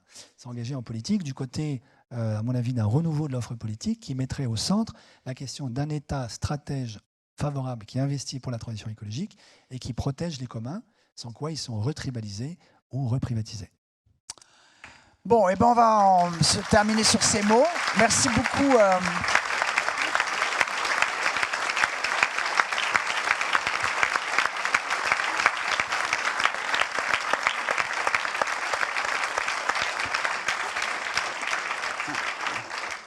applaudissements nourris, comme on dit dans les comptes rendus de l'Assemblée nationale. Alors, je voulais remercier les éditions du Seuil avec qui on a monté cette soirée et avec qui il y a eu l'idée.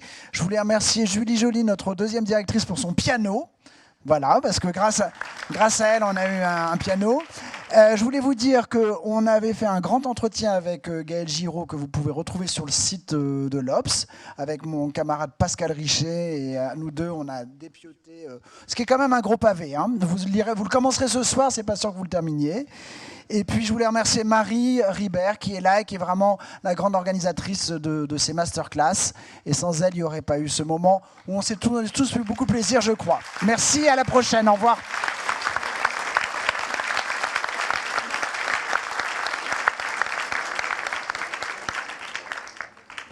Je vous rappelle, séance de dédicace à la sortie avec Gaël Giraud. Hop. J'y ai cru, hein.